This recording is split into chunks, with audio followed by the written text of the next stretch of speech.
We're here for Table Breakers, episode 1. Nope, What? episode 9. Oh wow, 9. it's been Yep, 9 already. we're at 9. That's cool. And tonight, Bruce, Blaine, and Garrett will discuss what constitutes a dungeon. And this is a question that probably should be examined by most people that actually do want to run a game at their table. You need to Yeah. discuss this. Welcome to Table Breakers. My name is Bruce. Garrett and Blaine, you have the floor. Oh, we do, huh? All right. Blaine, you go first. Get the Well, rants out of the way. Somebody decompress all right. Blaine. No, don't Blaine, you worry go about first. that. I mean, honestly, it's just simply. I mean, say the pace here. I mean, what constitutes a dungeon? Literally, that wonderful magical divider line between what is known and what's unknown. It's that magic door that separates you from. Oh, hey, it's safety. There's the things we understand and a big dark hole, which could be a dungeon. It could the quote unquote dungeon, the ruins, the under part of a castle, sewer systems, cave networks. Fill in the blank.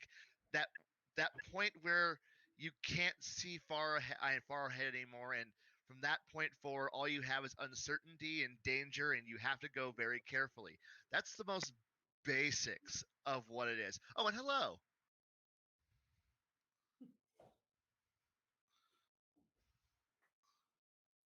Okay. I So, I are you saying it's like a gauntlet then? well, in all essences, what you're looking at here is simply the idea that you have, in essence, like 3 or 4 different ways you can approach. What's an adventure. Okay, am I just echoing badly? I'm hearing a little bit of an echo. Yeah. I'm sorry. I have no idea what's causing that. Oh, let me double check my. Yeah, shouldn't be on mine. Because I'm sorry, I could hear it on mine. I'm just like, what? Wait a second. Hmm. Oh, that's stupid. Let me see if I can close something out and get things. No, no, no, no, no. Okay, let's go ahead and just keep talking there. That seems to be better. But no, it's like you just have just a typical idea of you know open setups. Like what separates like an arena fight or a street fight from a dungeon is simply the fact is that you're transitioning from common into the unknown, and it really is just that point. Once you cross into it, it separates the rest of the world from immediate constant danger, and that's really what that point. And yes, a dungeon can be anything from. See, so what you should be asking yourself is like, what kind of dungeon are you trying to set up? Are you doing like a short term dungeon, a mega dungeon, um, a hassle you have to get through to go past somewhere else? Case in point, like Mines of Moria, dungeon that you have to get through, or like Dragon Mountain for places that you're just going to be in there for an eternity. But sure, that's just my opening statement, and we'll move on to somebody else now. So, Well, Garrett. Well, basically, for like with me, what would constitute a dungeon is a place that the PCs will go to actually, do exploring. So the dungeon doesn't necessarily need to be underground. It doesn't need to be, in anything else. You know, it can be pretty much anywhere. Uh, basically it's a network or a place where the PCs need to explore and or exterminate.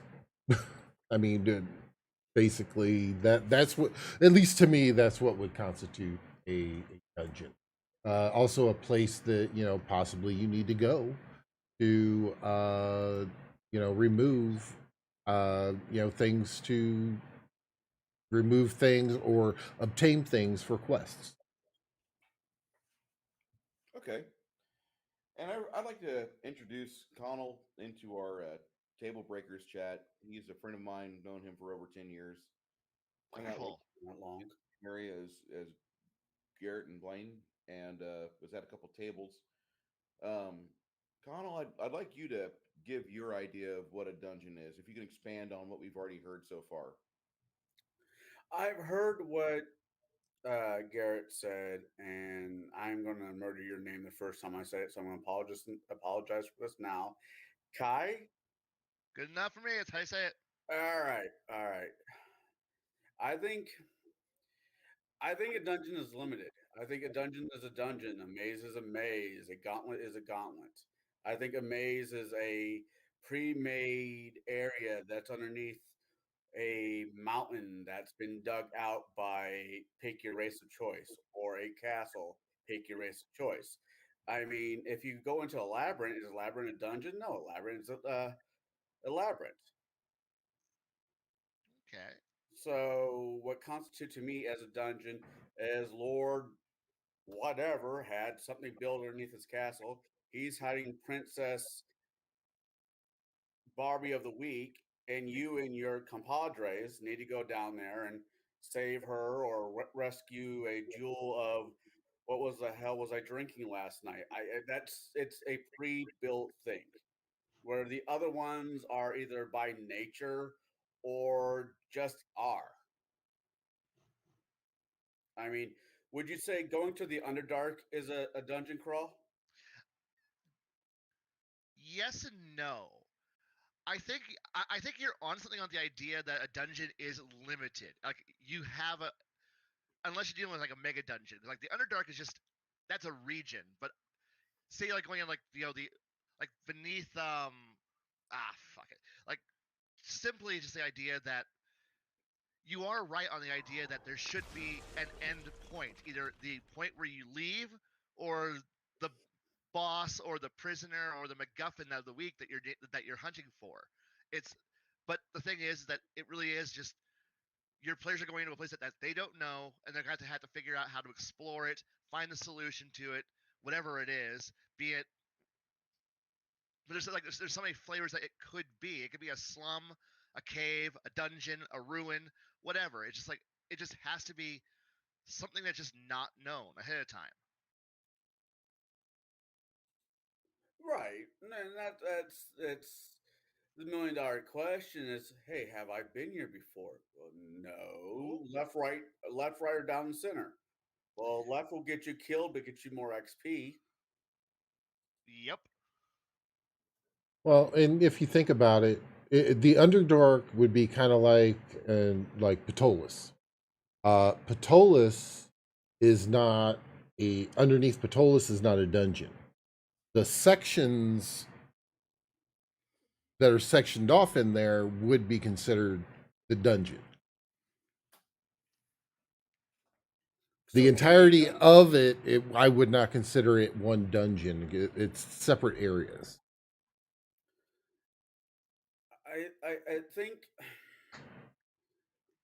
I've noticed, and this is not a slide towards any of you three, but I find people use terminology out of place, especially in our community. Yeah. And I think dungeon is straightforward. There's no loss in translation. A dungeon is a dungeon. Some creepy guy built a holding cell in his basement for people he don't like. Well, but with you saying like the Underdark, that would be saying like Ravenloft is a dungeon. You can't escape it unless you unless the powers that be let you.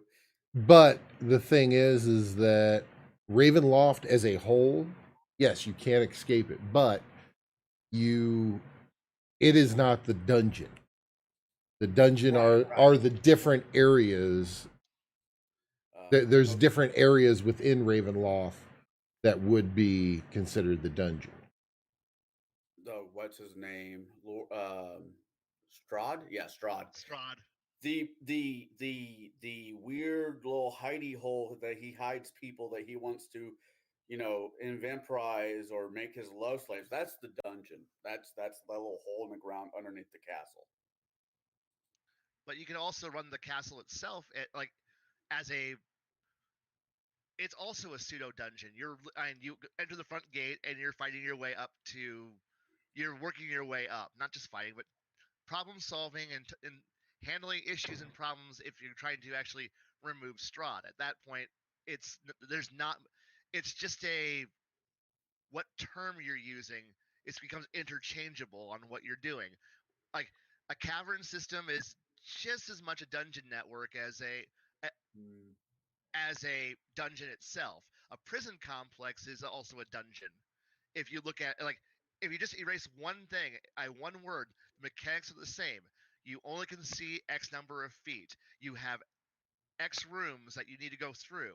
You can only you have to go through. You have to find your traps, do all this. So as far as all that is concerned, that is really in essence the same thing. It's just we can call it a dungeon, a castle, a ruin, a cavern network, whatever. As long as your players are limited, in vision, and they have to figure out how to through mapping or through intellect how to handle the problems, which is why it's different from say a mugging in a street or an arena fight. Those aren't dungeons because those are just simply I can see the end of the encounter.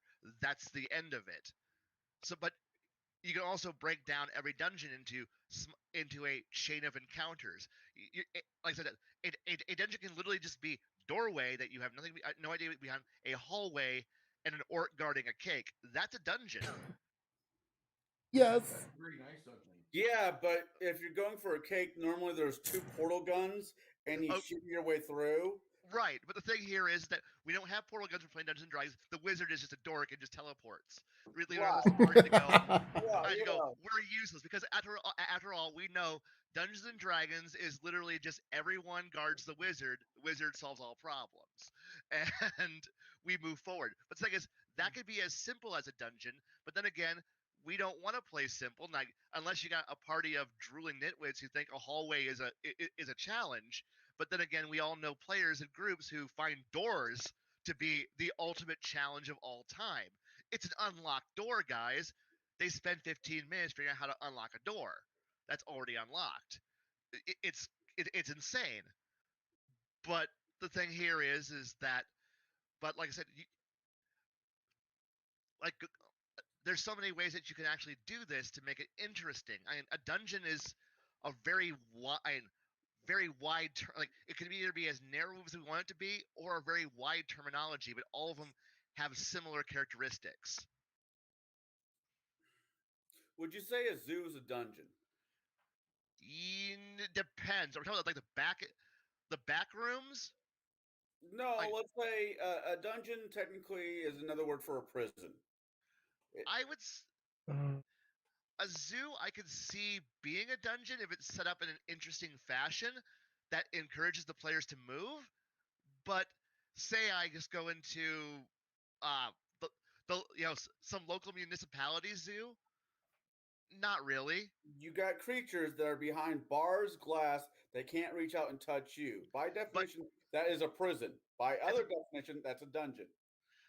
Yes. Well, I actually have a comment from my chat. I have to read this from my buddy NZTNT. I don't know. I've been in some fun dungeons.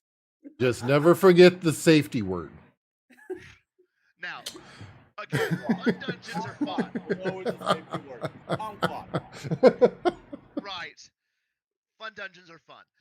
But the thing here is, what separates a zoo from being a dungeon, at least for our purposes of gaming, now, if you're gonna run the entire game as a bunch of druids who are stuck in animal form trying to escape a zoo, yeah, that's totally a fun dungeon to run through. But the players walking through the dungeon,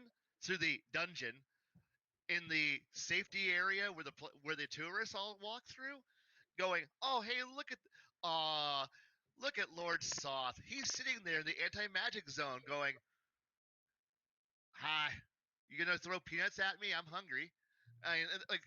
That's not much of a dungeon. That's actually a pretty bad dungeon for us. We can oh look, we have put Lord Soth in his natural environment, angry, brooding, and surrounded by ghost women. You can watch him from 9 to 5 every single day. Make sure And he you just tip sits there. your waiter. And he's just sitting here going, "I'm depressed." Now move on. Now move on, tourists. We can now launch Lord Strahd being useless in his little home pocket dimension. You're just looking through the window. I can see a wizard doing this. He's just bored as hell. But that would like I can see a zoo being an interesting dungeon, but not a very good one unless you're creative. You can't I be a love prefab dungeon. Was that? What was that? I just said you can't have a prefabricated dungeon. No. Especially when I like tour guides and maps. Never put fire escape plans in your dungeon. If your players ever ask, "Is this an OSHA certified dungeon?" Just say no, because your players will just be like, "Well, The then next encounter they have after they've asked, is this an OSHA certified dungeon, is they find a pit trap, and at the bottom of the pit trap, there's a bunch of wheelchairs and skeletons of people that used to use the wheelchairs. and a clipboard and a guy with a a clipboard and a skeleton with a You helmet on." know, So next time. Jeremy. Yeah, next time Bruce runs his campaign I'm in, and we found ourselves in the dungeon, I'm going to make sure to ask, "Is this an OSHA OSHA certified. certified dungeon?" Just so you can have that, achievement unlocked. You discovered the pile of dead wheelchair bards. Yes. How many of them do you have? 50. Look, I had a player just wander through the clipboard in one of my dungeons and literally just sat there and went, "No, this is totally unsafe. There are no handrails over these pit traps. This is totally horrifying. There's no mirrors at the corners. This can't stand." And when he got to the end, he literally just threw the paperwork of OSHA violations at the villain and went, "We'll leave if you fix the dungeon." And the villain's like, "Wait, what? What? Like no, we're capable of killing you. We're already sure of that. So we're going to leave you alive and we'll come back in 6 months and make sure that you've put up handrails, proper lighting, and all your proper mirrors, and you smoothed out some of the holes." And the villain's like, "What? Yeah, we're just ocean inspectors." And I'm like, "This is the dumbest adventure ever." Okay, I'm running with it. Okay, cool. Like I said, when your players take a joke and make it actually interesting, it's fun. So Oh yeah, and it just shows you the cleverness of your party, which is always brilliant in right, some way. the fact that they ended up recruiting that villain by literally just coming back 6 months later and asking him if he had actually fixed the dungeon, and they were like, "Oh, cool. Thank you." Historic, Historically, the Vikings did it to the French. "Hey, Yeah, we won't raid your city if you pay us our weight in gold." French were like, "Sure, here's sure, some gold." yeah. But like I said, you can have a lot of fun with a dungeon if you're just willing to work with it and work with your definitions a little bit. So, like, I like your definition, but I'm willing to expand on it to have more fun. So, And that's fine. Like I was going to say, I love words. Words are a very important creation that we use. And I don't like it when words get lost in translate, where I say this, but I got five different people taking it five different ways when I originally meant it the way it was originally created. true enough. True. I mean, I've had DMs say, "Hey, get ready to do a dungeon crawl." "Okay, we're going to the Underdark." I'm like, "That's just Not a no, dungeon. that's not a No. dungeon." Perhaps I would go with them with some clan's household for being counting at that, but and the thing is that also dungeons I have a as a GM you should be asking yourself what kind of expectation you're going to be asking your players to put into your dungeon crawl.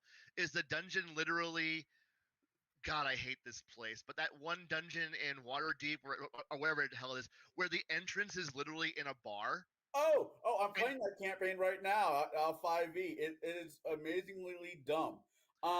Yearning's Portal or something like that. yeah, where you ride an elevator down into the dungeon, and then it's like whenever you want to come back up, like, wow, what prep time do you need? Literally, we ride down the dungeon on elevator. Whee! Does it have a gift shop at the end? I don't know. Let's find out. I Whee! annoyed my DM greatly when I bought the biggest ball of yarn I could find and just like buy a bunch of them, and tie them together. Well, this is the way out. Just follow the yarn. Yeah. Well, and the thing is that players have always had tricks, either balls of twine, chalk, lighted rocks, just a chain of lighted rocks behind you. I mean, there's a lot of weird ways that every player has found a way to not get lost, if because God help you, nobody can actually take a piece of paper and draw in what you've been telling them, because that's hard. And Very hard. due You to out know, of ink, it is. right. Well, even with a dungeon per se, I know last week's conversation was random encounters.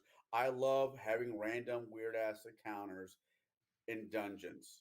Absolutely. Some of the weird, it seems like there's a zombie beholder down here. Why the hell is there a zombie beholder down here?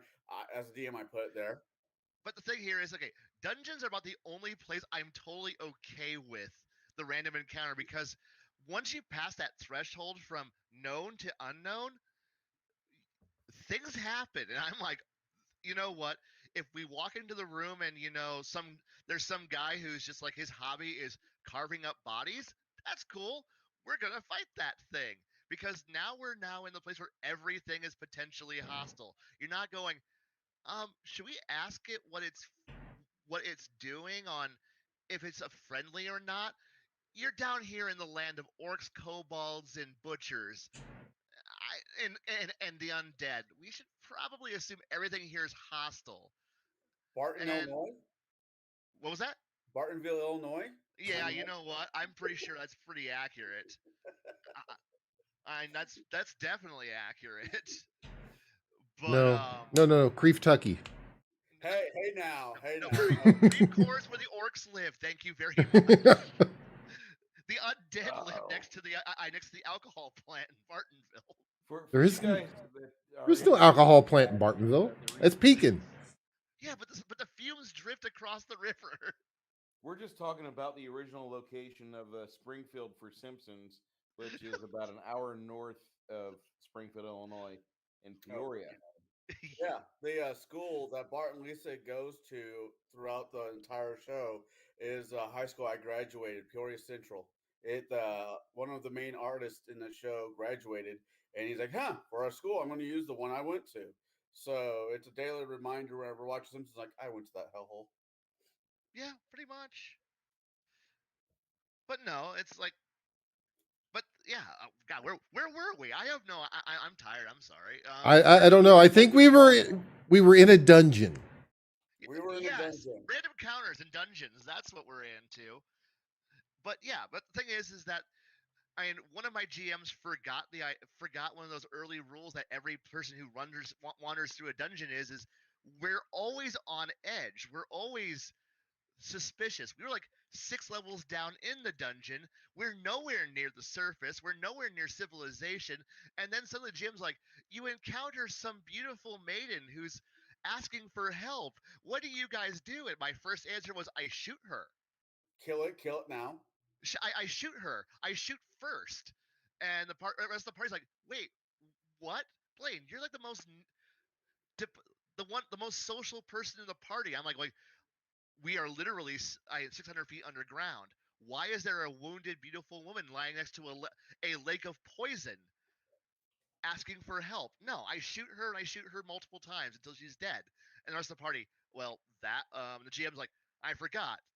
You actually don't trust anything in the world. I go, no, you're right. I am very paranoid and distrusting of everything. So yeah, I did shoot. And like, yeah, you killed the succubus ahead of time. I'm like, thank you. And we moved on with our day. Homework. And yeah, it's like. But we could have had fun with her later.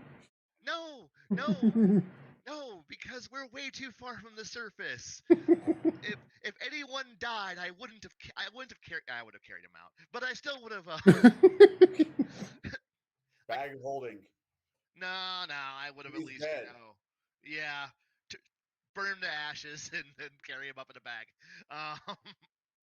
But the thing was the GM forgot that once you're in a dungeon, everything is potentially hostile. We may look at it, we may talk to it for a second, but we're going to assume it's going to try to eat us.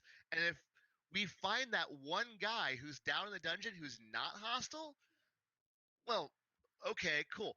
That's 1 out of 99. So if you're 99% accurate on the everyone's here to kill us, you should always try to kill everyone back. And that's the difference between surface world campaign fun and dungeon. Dungeon is just morals go out the window. War crime o'clock is now starting.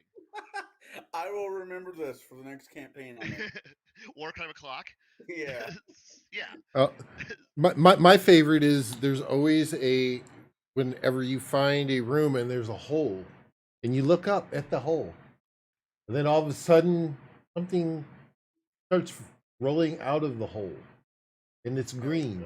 Oh. Yeah. Plop. Oh, no, it's square. Oh, a gelatinous cube. Random cubes. Always have random cubes. You know, it kills me. It really does. Video games, movies, even in our community, barely anyone has the common sense to look up. You go into a random room. What are you doing? I'm looking to my left, and I'm looking to my right, and I'm looking down and to to the back wall. Anywhere else? Oh. No. That's it. Oh no, what was the my ancient rappers? groups learned this lesson way too well because we were dumb too once. We were young and idiots. We walked into a room. We're like, what are you doing?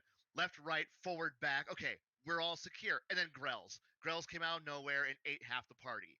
And we were like, oh shit. And from that point forward, we always look up now because why? Grells, cubes, spiders, driders. Lurker above, stalactites. Right. Whatever. Beholder, who's just getting ready to start eye beaming us all. You just can't trust the idea that the beholder's in a wheelchair. Yeah, the beholder. He lost anti-magic field. He's in a wheelchair now. Oh, see, I still remember I Tyrant. That was a great book with the idea of, oh, we're all here, and all of a sudden the beholder appears out of nowhere. Was that I Tyrant 2nd edition? Yes. Amazing book. That's an amazing book. I know with listening to you guys on previous episodes of this, and knowing Bruce as long as I have, really 10 years. Holy crap! I figured by now you'd find better friends. The whole wheelchair thing. I for the most part I agree with you, unless you play your character like Professor X, which 5e lets you. But 5e is not a game. At least not in the millennium that I exist in. It might be a game they sell in the same reality I live in, but I pass by that shit just like I pass by feminine hygiene products. You're on the same level of necessity in my life. Oh, I have a paying gig where I'm asked to run certain systems. So I run what I get paid to run. So everything is still in my orbit. I know your pain right there. I know your pain. I have 5e only because I was told to buy it. Yeah. I don't look at 5e as a valid system. I look at 5e like I look at vegans when they try to protest the fucking meat packing plant, you know? I'm like, you guys are really like at the wrong place.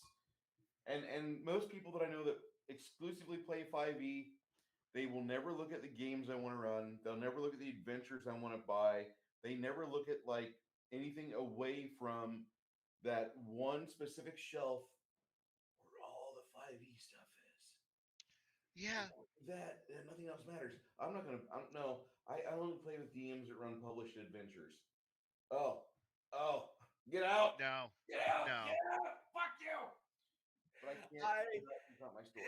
Even this falls back to dungeons. I mean, back to what count as a random dungeon with all the different systems. Not anything that falls into the original Dungeons & Dragons, Pathfinder.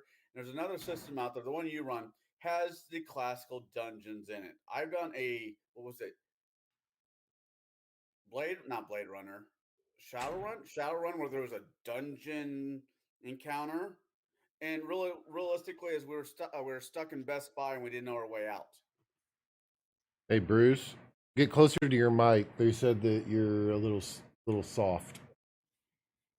How's that? There's a blue pill for that. How's that? Ooh. Much better. Daddy. Okay. Daddy, sorry. Daddy, sorry. Daddy. Daddy's home. We're back in that dungeon again. Damn it. Welcome to Cable Breakers ASMR.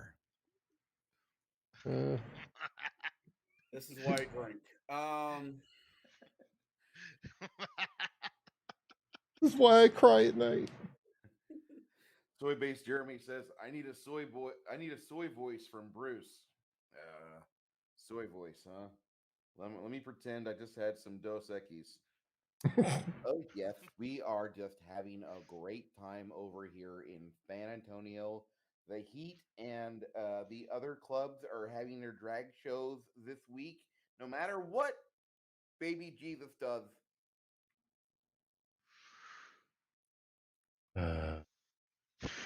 And I probably should apologize to anybody who sits down at the table with me. I am a classical historian type personality. I like aspects. So when you say dungeon, I'm thinking the variation of the first prison that was built underground. And I think that's where my hang up is. Oh, I know where you're coming from because I fight the exact same urge, but then again, I'm doing that usually with like gear, equipment, and other aspects like clothing or a lot of other aspects that tend to get brushed aside, but I'm very picky over. And so yeah, I know where you're coming from. Very, very familiar on that one. So It's like we're walking through a forest. This is not a forest. It's one tree in a parking lot. You know, the You're thing at is, Walmart. it's hilarious, but I used to do that voice for 92.7 when I interned a little bit over there, and they turned that voice into a character that later became Jim the photographer. oh god, I remember him. Yeah, he died from cocaine overdose in '07. I felt sorry for the dude, but he was a kind of a crazy individual. True. Yeah, most of them were. Well, I mean, it's Kinda have to radio be. people. Radio people are a bit more removed from reality than us streamers are. Oh, Not by that's a good way of much. putting it. When J, yeah, yeah. Well, hell. I Some don't of the know. some of the shit I saw, I saw work in interning at Rock 106. No, yeah, I agree on. They're their own sect of culture that's way out there. And I it's just was funny. The funniest part about it was the lady DJs that actually thought they were something, and you could find the same basic bitch at a Chili's asking for your order. And I'm not saying anything negative about Chili's. I use Chili's as a go-to whenever I need a basic bitch food item. Chili's does a really good job of making mainstream food items. They do, but they usually hire just like a random waitress chick number 78 or number 7,342, Right. and they always get these ones that will be pleasant as long as they get that reciprocation. But I wouldn't test it on a Friday or a Thursday before a major holiday. You're asking for trouble. All right. Well, Bruce, voice cracked. Bruce, myself, Blaine, and Connell, all three gave our definition. You have yet to give yours. My definition of a dungeon is very simple. It's going to be underground. It is not going to connect to a natural terrain. It is something that was artificially made. It is a location for you to have an instance in your game, be it a raid, a prison break, or something of that sort.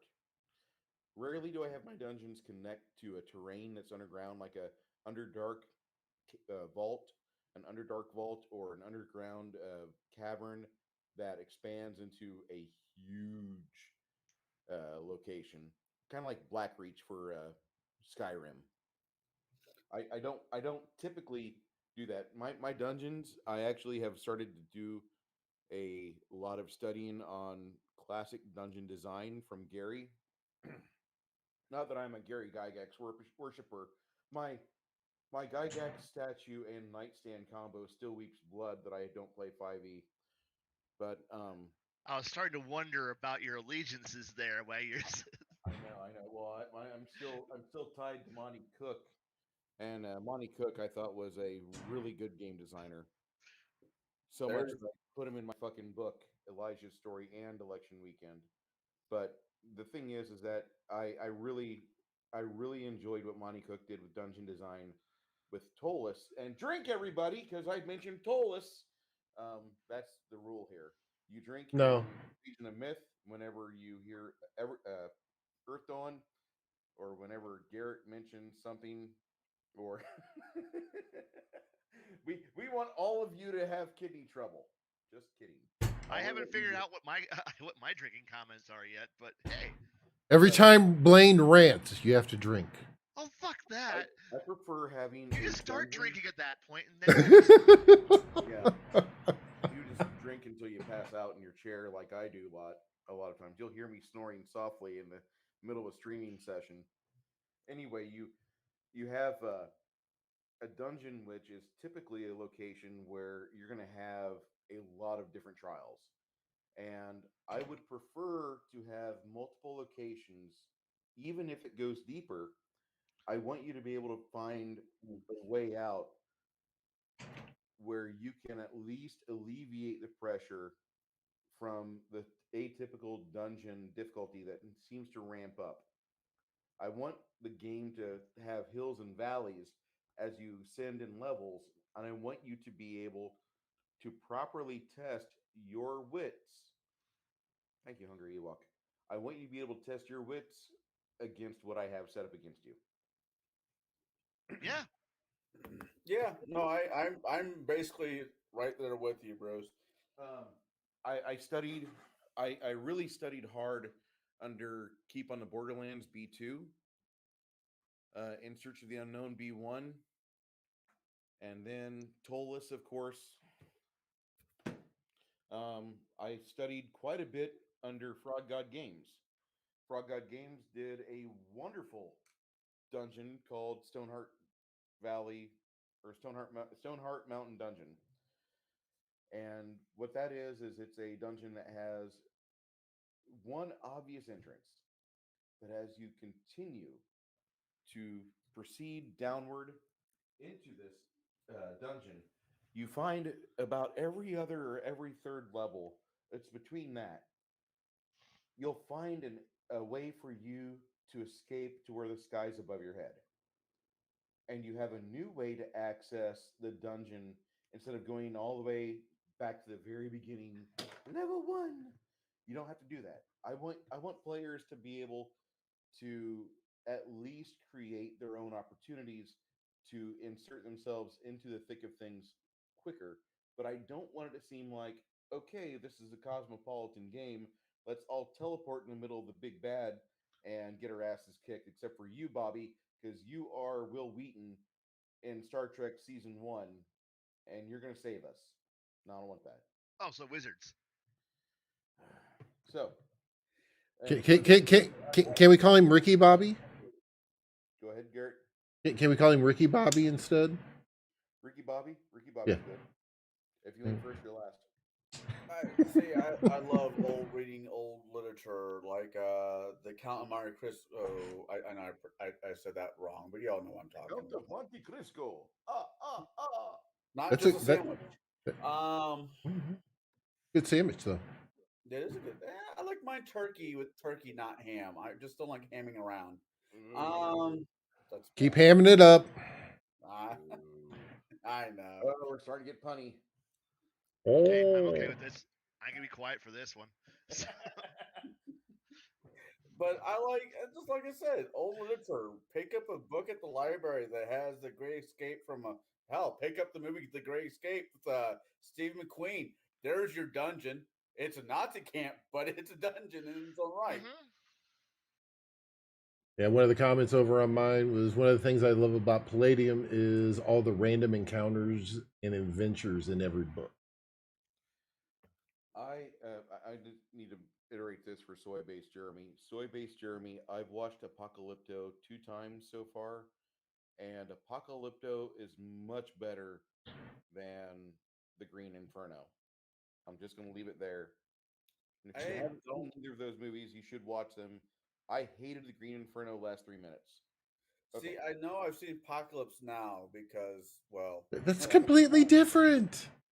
yeah, Completely different movie. I've not seen the Green Inferno. The Green Inferno would be really cool if Quentin Tarantino had directed it. Ooh, There would be a higher body count.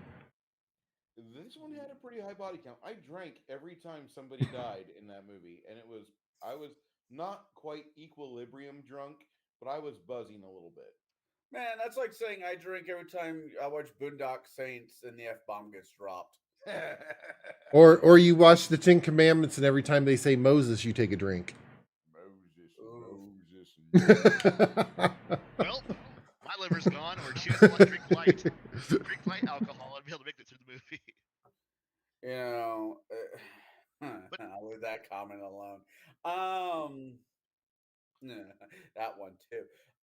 But no, I agree with what Bruce. I think a dungeon needs to fit a set of rules. Yeah. Yeah, By but every definition, like I said, a dungeon is a prison. It's not, the Walmart of the downstairs. well, it's also every Well, DM has a different definition of what a dungeon to them is. yeah, I mean, Everything that we're saying may not be the end all be all. If you have your own interpretation, we're just giving you our interpretation. Okay, actually, to answer Shadzar's question of how does it function, Bruce hit a lot of the important things there, which is it's supposed to be a test. Like I said, it could be whatever it is. Hell, it could be a rolled over cruise ship that's just been sitting there rotting on the next to a coastline, and you're just fighting your way through upside down ship or upside down whatever ruins. But the thing is that it really is just simply a continuous set of challenges that you're just trying to push through, and it really does come down to is, have you done a good job preparing your party for it? Like, you can't just throw a party at a dungeon and go, good luck. I mean, you gotta prep Wait, yourself. whoa, you ho. can. You can, but don't be surprised when inevitably your party all dies and you're like, one more total party kill for me. Bruce. But Blame was that? blame Yeah, one more party kill, and I go Bruce. Look, five TP key. I TP keys, and I get to have a free ice cream cone down at the ice cream shop. No, No, you don't but, get but that. Mike over at Just for Fun will give me a free sody pop. Woo! I killed a party. Punch my card. There we go. I killed Richard and I made him leave and go home and bathe.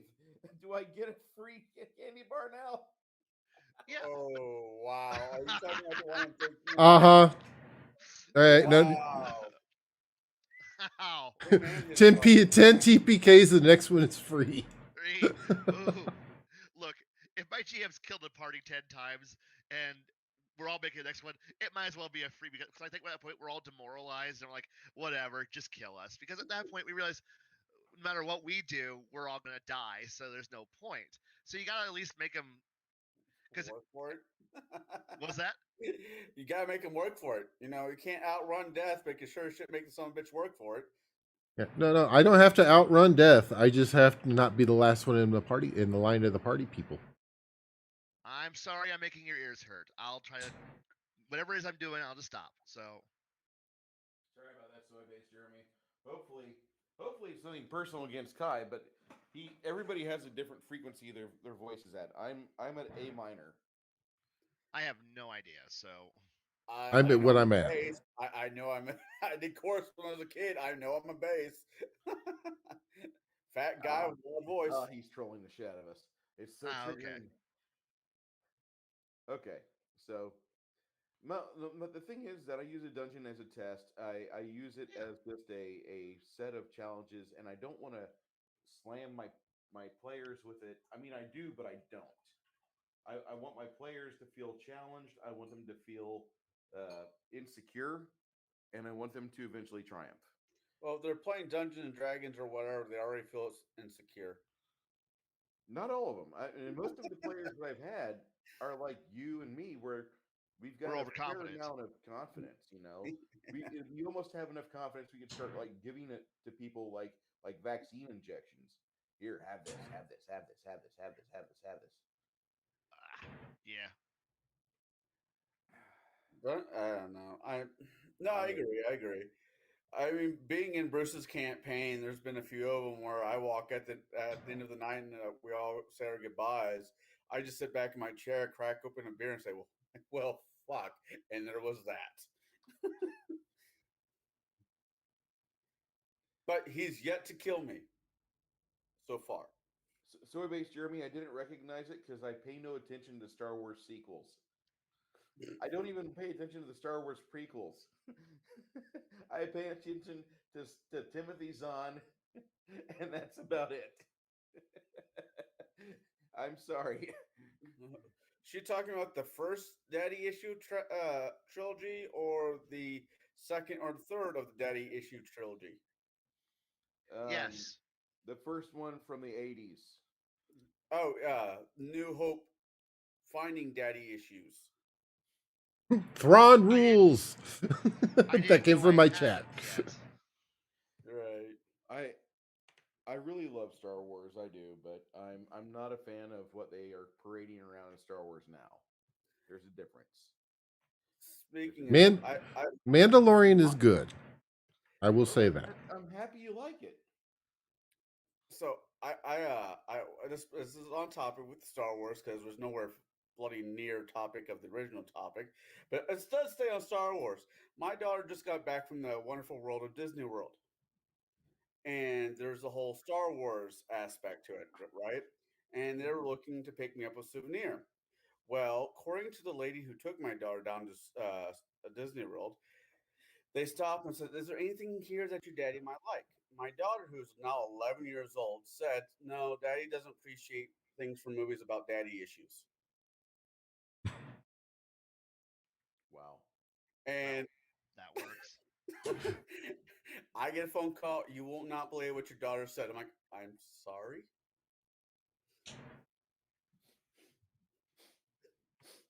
That's right. I wore this specifically for Bruce tonight, by the way. Marvel. Marvel, when the good old days happened, yes.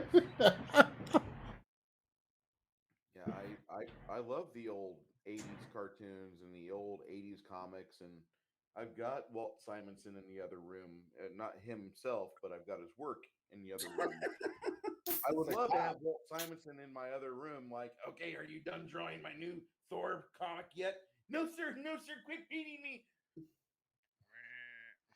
All right, get him some pork butt and a couple of loggers, and afterwards he needs to draw another 17 pages before he can get to sleep. You hear that ding in the background? It's now Bruce's new restraining order. Yeah. Well, I have a very big, large respect, Okay. throbbing respect for Walt Simonson's Thor. Quite possibly my favorite comic of all time. I will agree with that one, Mar Hoffman. Thundar was amazing. Wow. What? We ride. That's hitting back the Wayback Machine. Yeah. What's wrong with that? It's one of the best comics or best cartoons ever made, and it actually continuously gets referenced in streams today by Gen Xers like myself and the younger crowd. Yeah. Bruce, do you have a Discord command Do I have a Discord command? What do you mean? in your chat? No. Oh. Why? Because soy based Jeremy said that if you had a server, he would post pictures. I was actually Like watching his- stuff on Sunday with my art stream See, I am actually trying to rattle my brain over the last several years, last 10 years. Has there been any movie out there that has had a atypical dungeon scene for fantasy out there? Or has it all been basically above ground or running through hallways? Actually, yeah. What was it? The Lord of the Rings when they were running through more. Mordor. Mordor Yeah. is not a Moria. dungeon. Moria. Moria is not a dungeon. It was a It was. Dwarven stronghold. But the thing is that, Yes. but for It dungeons, used to be a dwarven stronghold. but it was now in a monster-infested hellhole. So, But that doesn't make it a dungeon. That's just, your local Okay. but it, trucker it, stop on but Sunday. it does fit the requirements of dark place, full of monsters, traps, other things, encounters of plenty. So it fits almost everything but the actual term. So you would call it. So we're entering into the vast underground city. So you could get pedantic and go, well, we are about to enter into the vast underground city that is the former mines of Moria that runs to the mountain range that will bypass the mountains. Or your players will sit back and go, okay, so we're entering the dungeon, right? Yes. Yeah. Yes, you Once are. you enter the dungeon, you need to run over the bridges of Khazad-dûm. Right. Watch out for this thing, and magically show up on the other side of the mountain where everybody's okay. Right. But the thing is that I mean, a GM can make that as intense or as fast as the movie made it. Well, the movie only had a half hour to spend there. It had to go a little bit faster. But No, if you it go took them see like 3 months to get through there. I think in the book, it was months. yeah, but or you can look at say like I know I know it's an odd reference, but like the 1-for-1 scale recreation of Middle Earth done in Minecraft, you could actually walk forever through Moria to go see how big it really was, and it's huge. And yeah, like Moria is definitely a case of, is the Underdark a dungeon? No. Is Moria a dungeon? No. Would certain parts of it be dungeons? Yes. Or would they be underground contained encounters that have challenges that need to be defeated? Yes.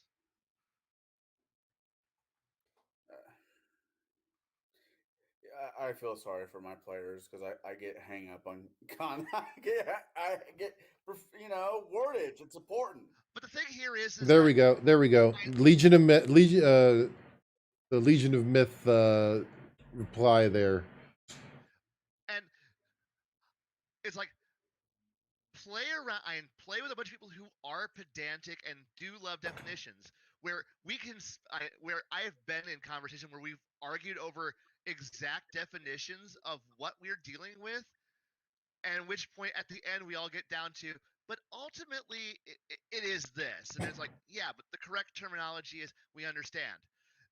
And yes, the term dungeon is dungeon, or we just call it a castle. Is it a fortress? Is it a holdout? Is it an outpost? Is it a stronghold?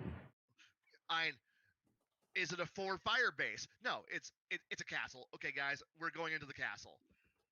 Is it a palace? What kind of palace is it? Is it around a moat? Shut the fuck up, okay? It's a castle. How big are the Palisades? You Oh know? god damn it! Okay. And at which Is point, there women there? Can I do them? I cast magic missile into the darkness. There we go. We've hit all that. Yes, like, is it a tavern? Yes. Yes, around pedantic people, you need to be pedantic and super accurate, or you just realize there is a point where you just go, where you see a hang a sign that says, "Fighting that way, get to it," and or better yet, abandon all hope, ye who enter here. And at which point players go, all right, let's go do this shit, and then they go, Woohoo! because players are stupid and will charge into. You can put a sign that says death here, and they'll just go running right into it, because that's what players do. Because that's how we get XP, so we can get new shit. Right, because going to go mug the guards or something else. Yeah, there's always something like, we need money, quick, let's go to the dungeon. Fuck it, whatever. Sure, let's go. Yeah. Oh, another system, another few years ago, the fine people who produce Middle Earth Gaming had a system out that runs with 5e, and it was interesting. It's like, how does a party get rich? Well, we rob people that we killed in Middle Earth. No, no, you can't do that. That's an evil act. But they were evil. I don't care. You cannot loot from dead people. How am I supposed to make my money back? What's your job title? Murder hobo. Burglar. My job title was burglar. Battlefield scavenger. Oh, what? No, what was it? What was the Recycler of wealth. Recycler of wealth. Yes. reacclimation specialist? That's an evil. That's an evil act. You can't do evil and be heroes. Fuck you. The IRS at Faerun. It's a 10% tax when you die. You know, I would love to play just an IRS, the tax agent for a kingdom whose entire job is to go after adventuring groups and collect on 10% of their adventuring wealth. Oh, I see you run a dungeon. Hand over. Pay your taxes, man. Pay your taxes. I don't remember who this is. My daughter kind of got me hooked on TikTok about 2-3 years ago because some of the creators on there are freaking hilarious. And one of the guys does, kind of what we do, where he kind of pokes fun at D&D and whatnot. And Are you talking the psychologist? Oh, that guy. That guy's amazing. I want to meet him. Welcome to D&D therapy. Oh, it's you again. Yeah. No, it wasn't him, but yeah, okay. And he's like, "Hi, I am an IRS for da da da. How much loot would you and your party say that you gathered over the last 6 months? Wait, there's no reason to pull out your swords. You will be fined." And it was a whole skit, and I'm drinking beer, and I came across this one. I had to put the beer down because I would have dropped it in my lap, laughing so damn hard. Yeah. Oof. Okay. So my idea of the reason why I'll use a dungeon, but it's the same reason why I use underground ruins, or I use like a broken city, or I use like a bar on a Saturday night when you're trying to like find somebody and they say, "Well, I'll be at this place here." And you go into this bar and you've got to make like some will saves because the smoke, and then you have to make a couple I'm strength wrong. checks to push through the crowd, and then you've got to you're going to have more work going into a bar in my campaign world than you will going into a dungeon. It's easier to go and navigate a dungeon than it is a bar on a Saturday night because Well, yeah, dungeon's a little bit more straightforward. Everyone in here wants to kill me. Yeah, I mean, there's that great line from the first Mortal Kombat movie. I'm in a strange place, surrounded by people who want to kick my ass. It's like high school all over again. That's a dungeon. Yep. In a way, yeah. I've also been to a few Murder bars where hobbits. that's actually. Look, I've been to a few bars where, yes, I think everyone there did want to kill everybody else, so it was pretty average. So. Yeah, a couple of comments from my chat. Murder hobbits. Professional reorganizer of wealth distributions. That's classy. Yeah. That's a gold star winner right there. Yep. It's called a politician. You know that, right?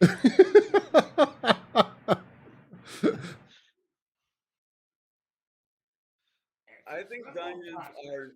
I think in most modern table sit down, let's roll some dice. I do believe dungeons are still their bread and butter in most campaigns. There's a few of them that just don't work with. I get that. Yeah. But your party is now going to the abyss. Is the abyss a dungeon? No, but it does have dungeons in it. Yes. And the response back for that one is no politicians or backstabbing rogues. But they are professional wealth distributors, so it's okay. I think that like the moment you pull out maps, I think as the grid squares come out, I think you're now in a dungeon. I really do think like I don't know. I mean, I got some vinyl. I have a nice couple nice vinyl maps where there's basically a road in a forest, or a road in a plain, yeah, or I road in ruins. but the I said let me like rephrase that a little bit. Oh hell. Oh no. But no. Once you have once the map comes down and you're like room 1, room 2, room 3 and you're moving around through there, that's when we're no longer in happy land where it's just like, "Oh, we're being mugged by bandits on a field in a on the road." Now we're into well, 45 kobolds have been squeezed into this room. How are we gonna how are we gonna handle that? Open the door, throw alchemist fire into the room, and just like close it, and then and wait for the bang. See, Uh, see, that's my solution. That is so my solution. Garrett was there for this encounter.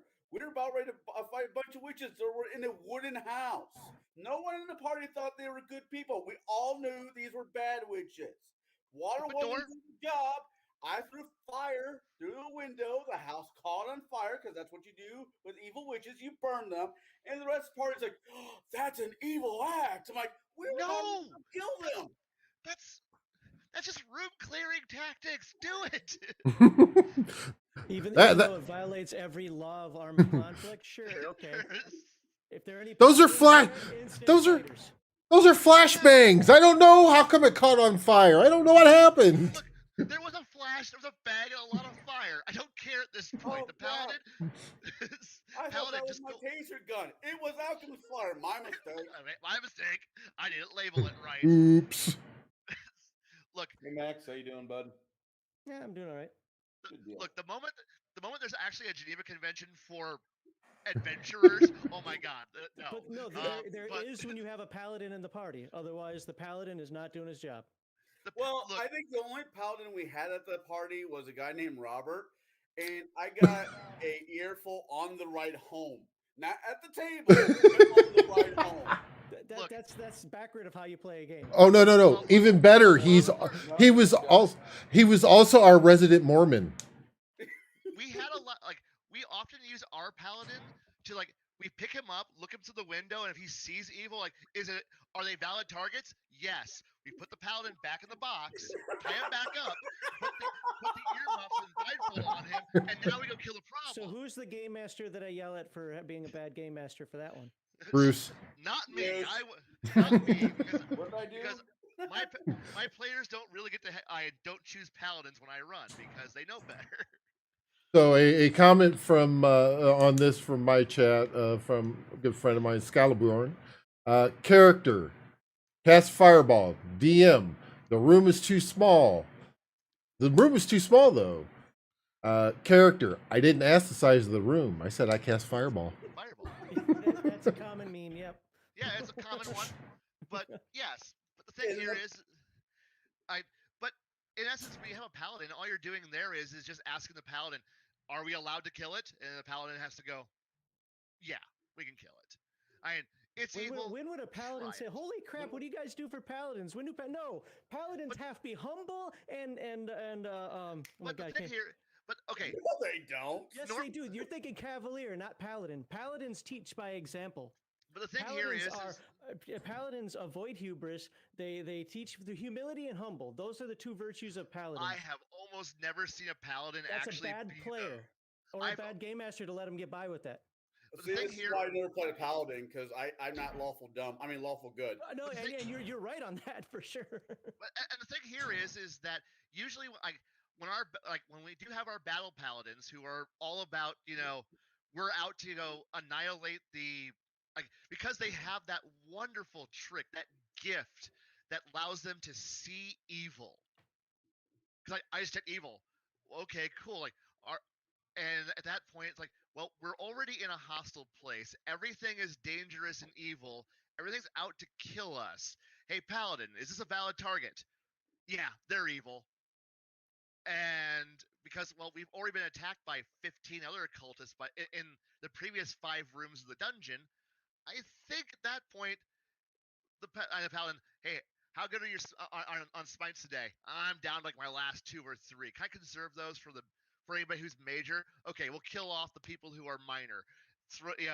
And at that point, there's no difference between the fighter, the ranger, and the rogue throwing alchemist fire into a room and lighting a room on fire, and locking the door and letting everyone burn to death. I would never allow that to happen in my games, and the paladin keep his powers. That would just never happen. But the thing is, the paladin, the paladin must at all times be true to the religion, must be true to the tenets of lawful good, and the whole detect evil thing is detect evil intent. It's not detect evil. If an assassin is sitting at a table with an evil alignment, the paladin doesn't come in and go, oh shit, that guy's evil.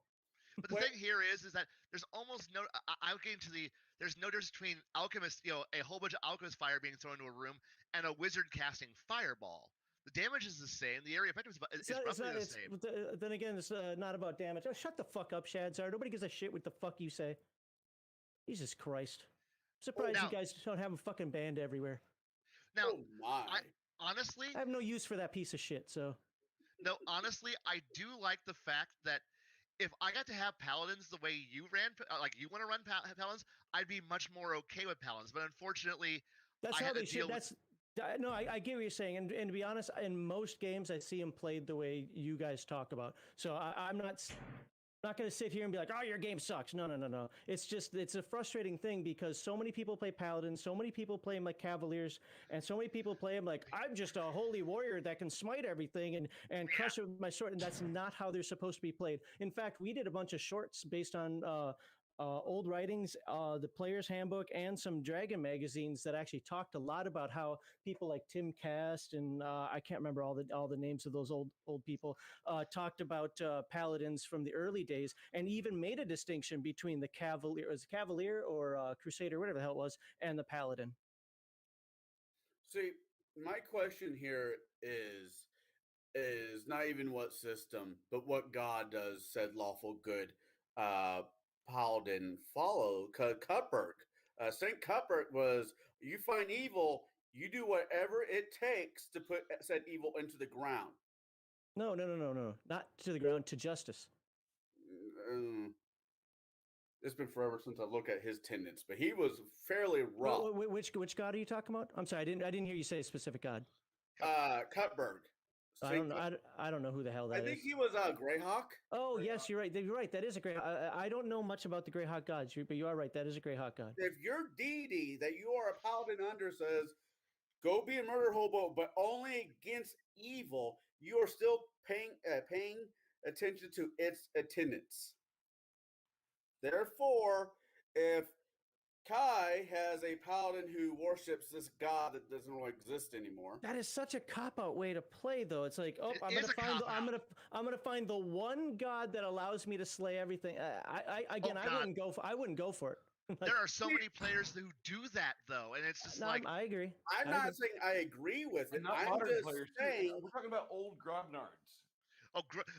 The grognards are the grognards are the like. I have had players who are new going, oh, this one sounds fun. This is what you gotta do, and like, okay. The Paladin is the hardest class to play, or should, in theory, be the hardest class to play. I refuse to play a Paladin. I absolutely refuse 100% to play Paladin because they're no fun for me.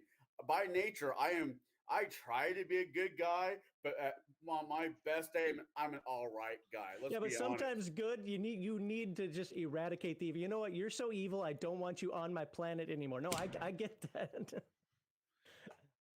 I root for the Punisher. I mean, he is my hero. He is my paladin.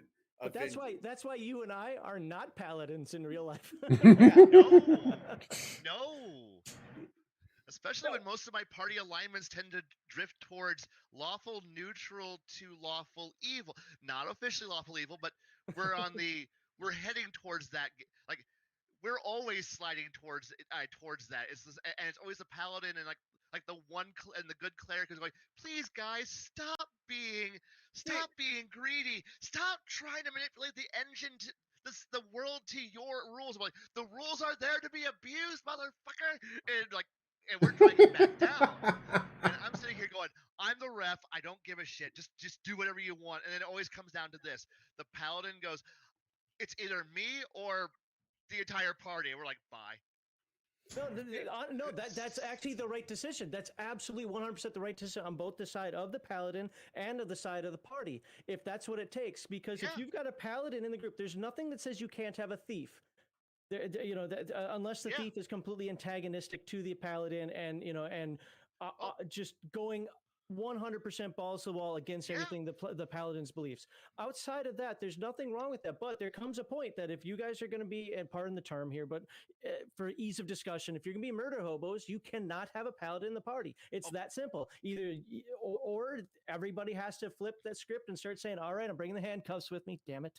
Okay, okay. And Hold on. and because of that handcuff issue is why we had to like bind up keep our paladin on a leash, distracted with like shiny objects, so that way he's not paying Yeah, but attention. paladins to aren't everybody else. stupid though either. They're not Oh, I supposed to. Again, I another video we did, but based on old writings, saying that paladins aren't. Now, paladins, you can't just turn them around the other way and have them go la la la la la and pretend like it didn't happen. Yeah, no, I agree with that one. I just disagree that some paladins. I don't agree that paladins are not dumb. They wouldn't find themselves in that situation if they How weren't dumb. How many of them dump intellect?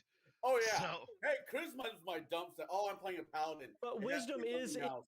is a form of common sense, or we like to call it, where I'm from, farmer's intelligence. Look, there's somebody who studies religion and knows how to fight. It can't be somebody who's just completely retarded. right. And 8 is not retardation. It's just I'm a paladin politician. That just goes into I'm a paladin politician. Nice. But that goes into the whole concept of people like, well, if a monkey's got an intelligence of 5, does that mean that the player character with intelligence of 4 is dumber than a monkey? No, it's a completely different scale of intelligence. Stop being stupid. That 5 is it's you're not dumber than a monkey. I mean, we're in a negative at 5 though. Between 3, negative is one thing. You can be, but you're not a monkey. No. 3 is a viable character, and 18 is a highly intellectual character or highly strong. I've known a few people that a monkey would put to shame on intelligence. I used to play with one. I stand corrected. I deliver to a few of them. I stand corrected. I'm sorry. No, I it's mean, okay. speaking of intelligence when it comes to animals, they are now suggesting that the octopus might be more intelligent than we ever gave it credit for. Isn't there like brains in every tentacle or something? It's weird. Yeah, it can do puzzles faster than a human being on some of these puzzles. I'm like, that yeah, but can it write Shakespeare? That is just public education. Well, shit. Can I get an octopus at my table, please? Right. Well, and then next thing you know, he starts going in doing the adult videos, and then it's a whole other thing. Oh, that's shit, the Japanese octopi. They're the ones that do that with all the tentacles and so forth. True story.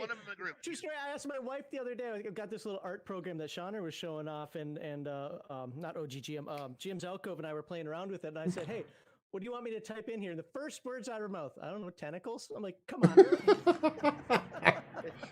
to go back really quick, it's part of her culture. Come on. To go back about the paladin thing, I don't think it's a cop out. I really don't.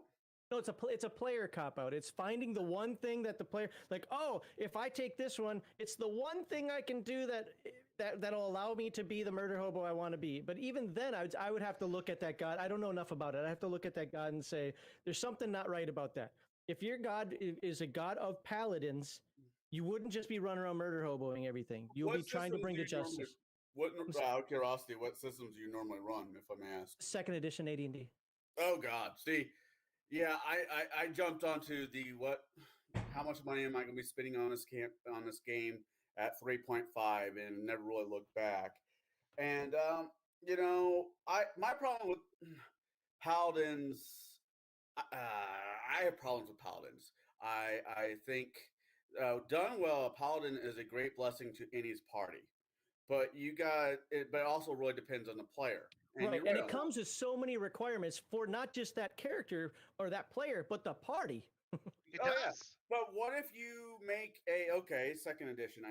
Forgive my ignorance. Like I said, never played 2nd edition.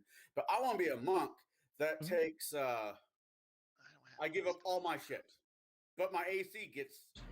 There's no vow of poverty in 2nd ed. sadly. Was it Well, 30? I for knew it was whom? one of them. For the paladin, there is. No, for the Have to monk. give up how Oh, much for tithe? the monk must come in a different book that I don't have. 10%, I thought, went away from the paladin's. I thought he Yeah, had to give up the paladin has 10%. to tithe, but but there is.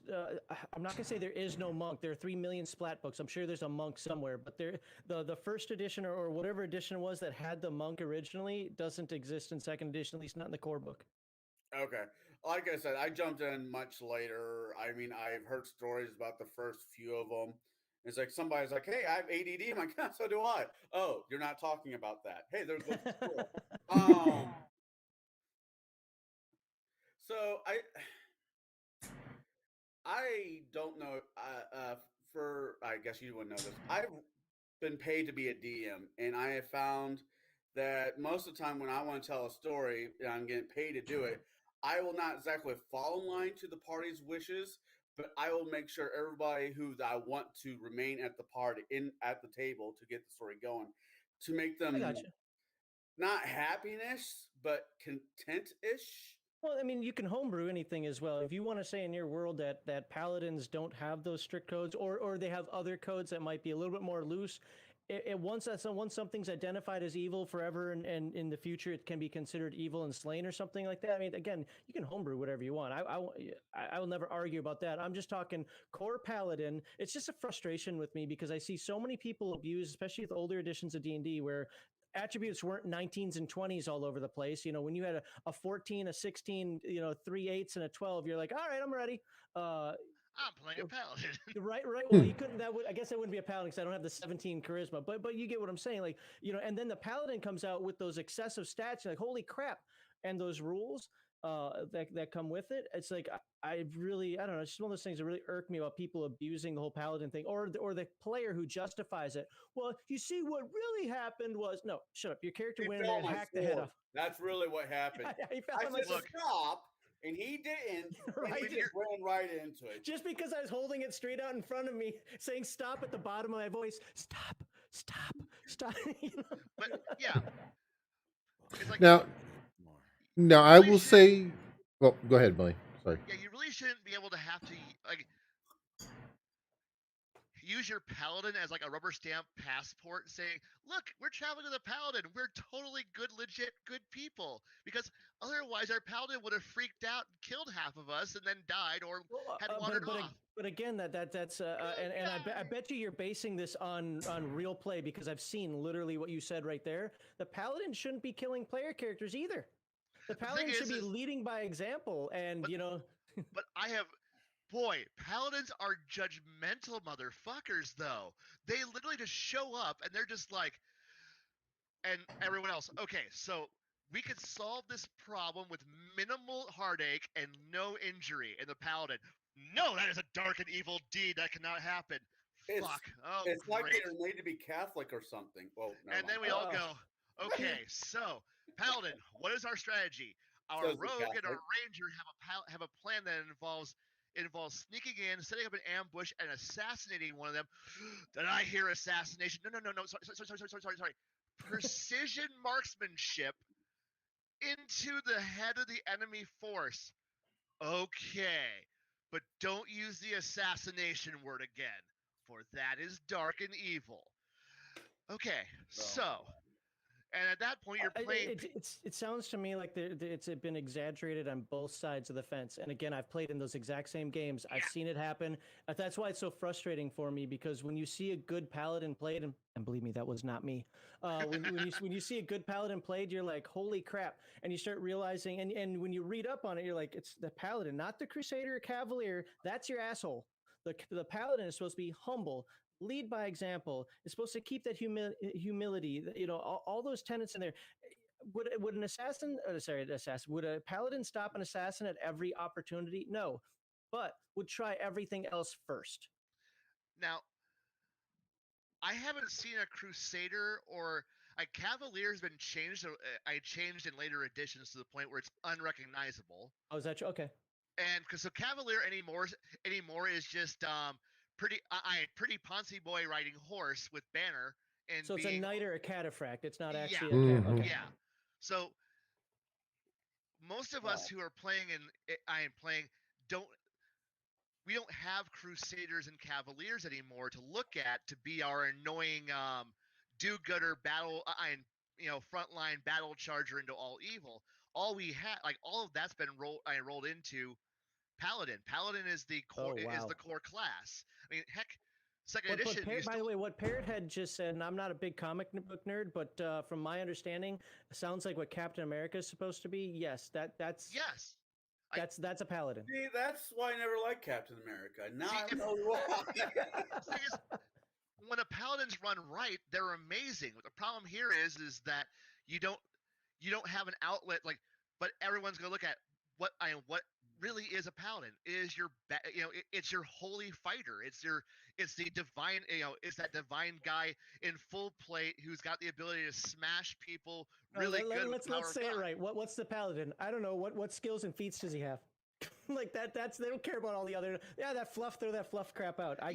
So I can lay on hands and I can smack people across the face really hard. That's awesome. All they care about is, do I get to wear full heavy armor? Yeah, there you go. Yes. Do I get to use a heavy shield? Yes. Can I use the weapon of my god? What god lets me use the biggest damage weapon? Big hammer. I'm worshiping the god of big two-handers. Okay, cool. And I can lay on hands too. So good luck trying to kill me.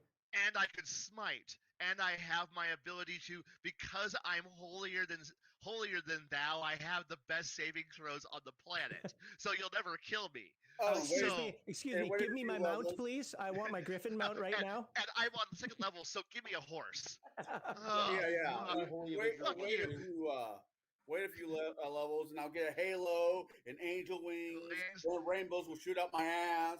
Yeah. And I'll inspire the entire party because they shall know no fear because I'm here. Never will know stupidity. Because I had a dumb stat something.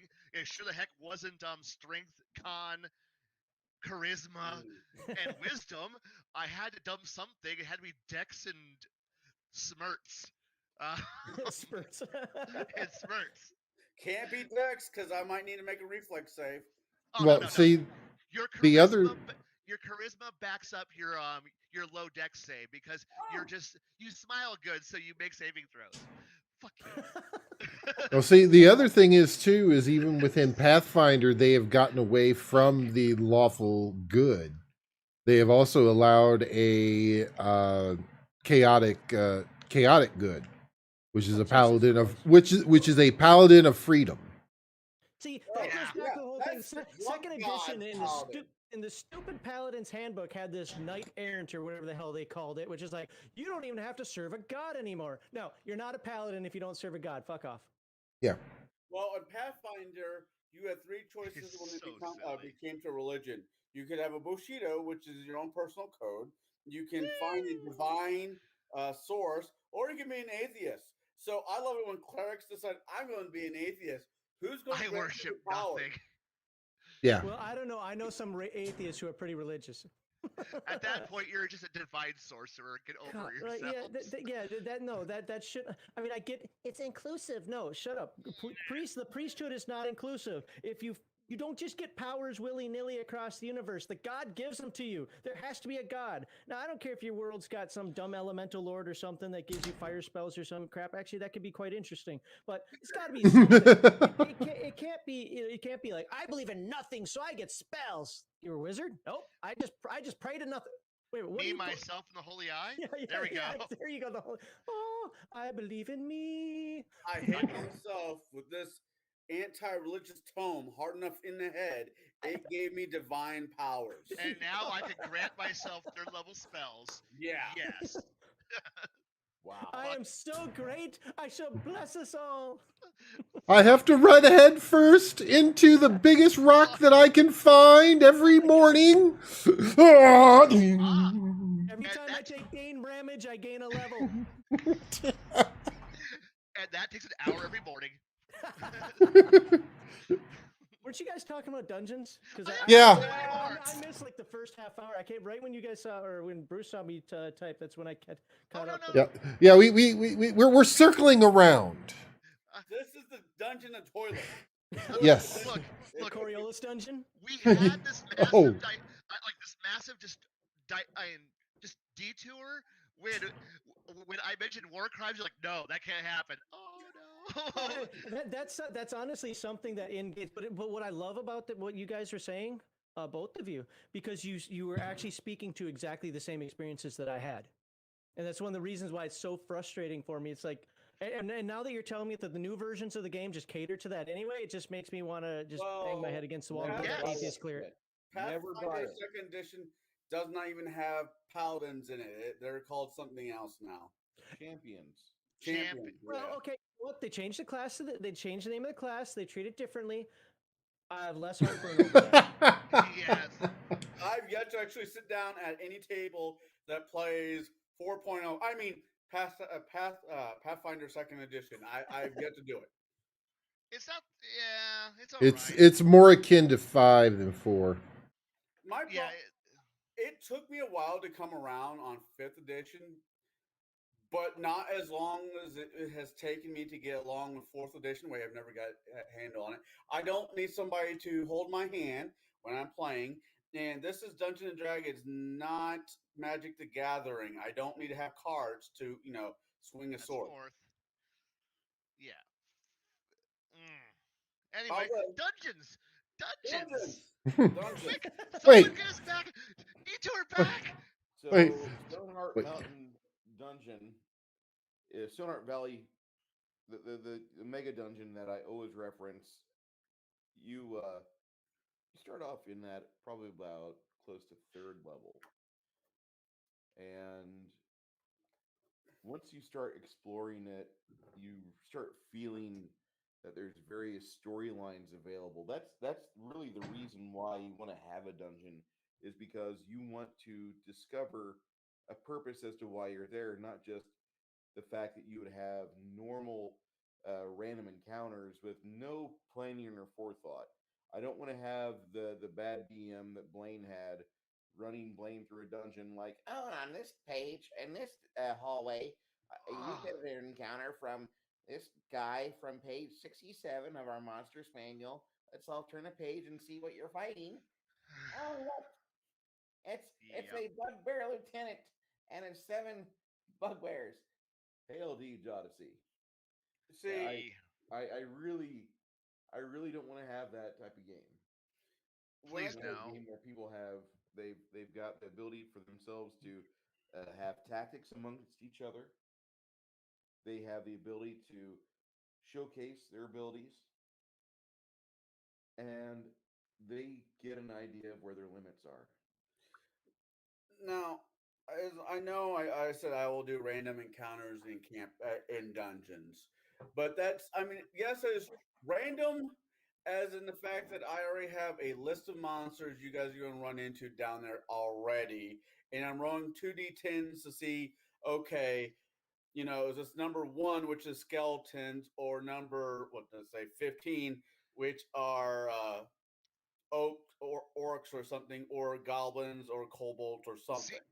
See, you've done the one thing that most people don't do, and that's called prep work. And people don't do prep work. That's effort. No, And there's a book called The Lazy Dungeon Master for a reason. If you're not following that, you are not following the Bible of Dungeons and Dragons now, or so I was generally told. what? If your dungeon has more than 5 rooms, you are making a bad dungeon, and nobody should play in your game. And I almost had a heart attack. What Oh, are you? Jesus. Do we also need to follow the first sorry, Gygax I 1-14 that says blah blah blah blah, I don't give a shit, or some other thing like I'm sorry, open now everyone open up your manuals to Dungeon B12. We're going to talk about book 4 today, room 4 today, and in this I room forget there's what an the orc. setup is, but there's like a setup for it. Like you have an entrance room, 3 meaningful rooms, and like a red herring room or something like that. I forget how it is. I'm like, that's the most boring dungeon ever. And there are people who live by that process of. And that is pretty much when I made the earlier joke of a dungeon can literally just be doorway, hallway, cake with orc in it, and Wait. The orc's in the cake now? Yes, the orc. The worst bachelor Pop. party ever. Pops out in the chainmail bikini. It's a surprise. Oh, here's a cake. Orc attack. Boom. Oh shit, we're dead. And in essence, I've just digested down the 5-room dungeon down into the exact same thing. And I Okay.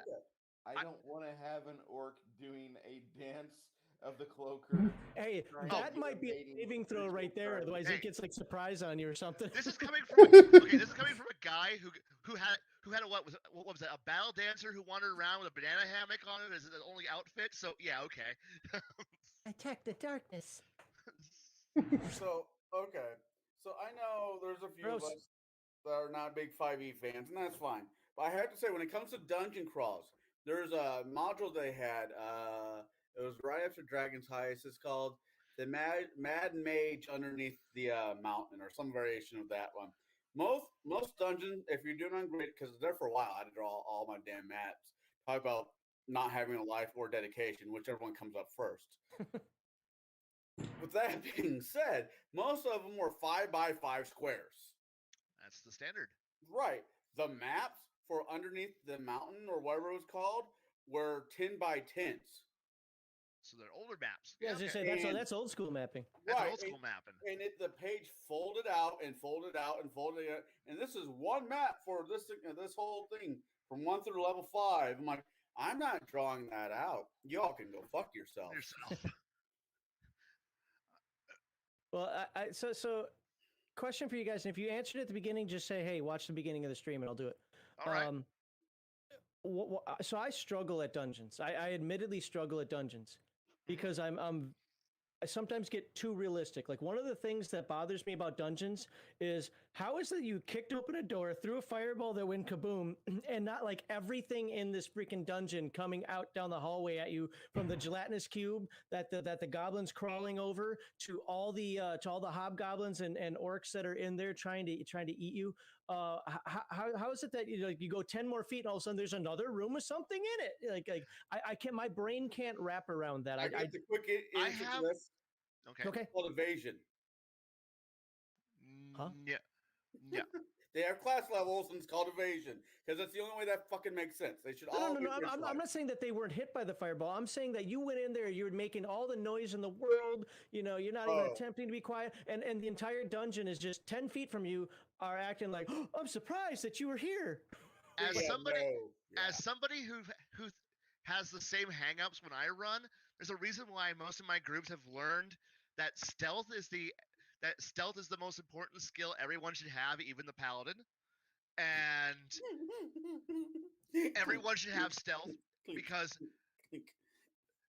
and all of my dungeons devolve into playing pretty much Hitman, because if you trigger wrong, well, guess what? Chain alerts are going to happen down the entire dungeon. So you do that every time I've done that in my life. I've wiped out the party and got the players yeah. mad at me. Oh yeah, players get mad, but eventually a few of them learned and passed it on to like when we're all making new characters, and I'm sitting here, doing my prep work for the first adventure, and then you have that one old player who goes, "Everybody take stealth, and then there's that one player who goes, "Fuck you, I'm not taking stealth," and then when we get into the actual adventure, and then suddenly, all right, we're all going to go in there and we're going to try to take care of this problem smart in a quiet, covert manner, and then there's like the one player who doesn't have stealth, except for you guard the horses. So I mean, but everything you're saying there, and correct me if I'm wrong, but everything you're saying there is from a new game perspective. There's no stealth in AD&D. I know. It's you use your own tactics. So you still have people wearing plate mail or chain mail But the armor thing that here- goes clink clink clink. But the thing here is that even in older editions, we still tried to like minimize. We were trying to always like control the environment. Like Right. But you didn't do it through a skill roll. You did it through, hey, Right. we're gonna use these tactics. We're gonna use right from third edition on, we had the stealth. We had the move silently, hide, sneak skills, and all those various other stealth skills. And earlier Paladin editions, wraps his foot around in rags. Okay, hey, that's fair. and in older editions, we just went with the idea of we were constantly, we would go in there and wizards casting zone of casting silence spells, so that way the room's quiet. We have one Holy player. crap! A wizard that isn't just throwing fireball, lightning bolt everywhere. Jesus, Yeah. why? What's with these tactics things? I know. Or we had one player whose entire job is to run to the next doorway and block it, so that way no one else is coming into the chamber, so there's no more ads flowing into the room. So he's, tower shield, locking up the door, and he's locking himself in, and he's buying us all time, so that way we can murder the room. What While you were the wizard- talking about right now, I haven't seen since the 90s. Right, and that's when the last time we played second edition was the 90s. So, well, but the thing is, when we moved and changed editions, well, suddenly we got the ability that no longer is it only the rogue who gets to have the ability to move sneaky. So now we have, wait, other classes can be sneaky. It pays to be smart. Okay, and suddenly our tactics changed from SWAT team tactics to more covert ops, murder everybody quietly, hitman missions. But without Paladin. And no, even with our Paladin, even the Paladin's being told to look. Paladin, your job is to hold if he's to be the loud one going, I'm too stupid to figure out how to be stealthy, we're just going to tell him to, you guard, you play Tailgun Charlie, you hold the hallway. So do they have rules in 3rd, 4th, 5th edition, whichever one you talk about there, that says like how far that noise travels? I mean, I hate getting rules lawyery like that, but is it something where you can just say, hey, stay 60 feet behind us and we're fine? Yes and no, but the thing here is that those rules are really finicky and kind of buried, and so you got to spend time researching them. That once you have them written down, and once you've I don't have it on hand, but they do have rules for sound transfer. So therefore, it's like you know that like 120 feet is about as far as somebody's able to have a shout, shouting orders in battle. So that way when the party's fighting in on the field or in a large chamber, the guy who's 180 feet away, he's not telling the guy on the other side of the room what to do, because communication issues are now. So you got what he actually said was, help me. No, what he actually said was, go to the door and block it. What you heard is, oh my God, help me, I'm in trouble. Well, yeah. Or you heard mumbles. Try to go to the door and block it turns into go to the door and open it. Yeah, there you go. But as everything bounces around, yeah. The thing is, those were also the days when you had like the dirt dives, where you had the players walking through the mission, like, okay, we're gonna go into this room on this. You do this, so that way when we go in there, everyone knows the job. Yes, that's the way to play. And the thing is, but you always have that one player who goes, fuck it, I wasn't listening, I'm going in there and just charging in, and then the player goes, well, plan's out the window. Fuck it. Yeah, Roy Jenkins. And it always happens. It's happened in every game before that event happened and afterwards. You always know that's the moment it's going to happen. The thing is, that's the fun of what a dungeon allows, is for these kind of situations that you don't get in the we're traveling down. Wolves appear out of the woods. Oh, fuck. Okay, wolves fighting. Travel. Bandit attack. No, dungeon is that wonderful environment where suddenly, okay, I can only move 15 feet. I'm gonna hold the hallway. Okay, and now the game element kicks in, and now it's like you actually have to do your job, and that means telling the flauncy talky face guy to actually do his job. Being the guy who's usually the talky face guy, I'm like, okay, I will be in the background singing cool motivational music for everybody else while we're fighting. But hey, you know your job, you do your job. There you go. So you don't do your dungeons with random encounters? No, but I follow Connell's. I do my prep work. I know what random shit I'm going to be in there. So it isn't just simply every room has 5 soldiers, like 5 minions and a commander for that room, and you just some guy who's got actual levels, and the rest are just there to soak actions. Right. If the dungeon I'm doing is more than, let's say, 2 levels, let's say it goes down to a whopping 4. If the party makes, I'm not with Sound Velber, if they're on level 1 and all hell breaks out, I'm gonna say level 2 knows, but not level 4. Maybe not even level 3. But level 2 definitely knows, because Sound does carry. Oh, yeah. So about 120, 130. you clear out a horde of, I don't know, kobolds. XP, XP. Oh, I'm so dead. XP. The floor underneath it knows. Oh God, XP is happening. We got to Hey, get let's go get our own XP. Let's go kill some heroes. right. The best time is when the party's sitting here going, okay, so we're gonna search every body, pile out and sort out all the treasure, and then you're sitting here going, so how long are you taking? Well, Yeah. well, we need to identify all the we're gonna appraise items and figure out what value and who's gonna get what gear in, and that's when the orcs show up. I'm gonna take 20. I'm gonna take 20 on searching the bodies, even though I know that there's a horde of 10 whole minutes later, and yeah, then of a the horde of orcs have had something time to go, different. all right, so our battle plan's going to be what? All right, let's go. So, yeah, that is charge in. That's one of the reasons why I like the old school play better, is because we would go in, and one of the things that would happen quite constantly is I'd go in, get beat up, and you didn't heal in 5 seconds. Once you guys were out of No. spells, you were healing over 2-3 weeks, right? So Yeah. so you would grab what you could. You knew that there's a lot of stuff in there. Like they'd even say things like, dude, we left like 10,000 gold pieces and like 15 magic items in there that we couldn't carry out. Now that's excessive. I never have 15, but you get what I'm saying. Like we need to go back and get that crap. Like I'm not Yeah. going to let that sit You there. left money on the table. We Yeah, have right. to Never go get leave that. money on the table. Right. And then, of course, when they get back, they find out that the bodies that they stacked in nice cordwood style are now actually used against them because, why not use the rotting bodies of my buddy to protect the entrance? And as you get there, you're being sniped at by some goblin, Right. Put the Right. bodies over here. Put the heads over there. Because who doesn't want a pyramid of heads? Yeah.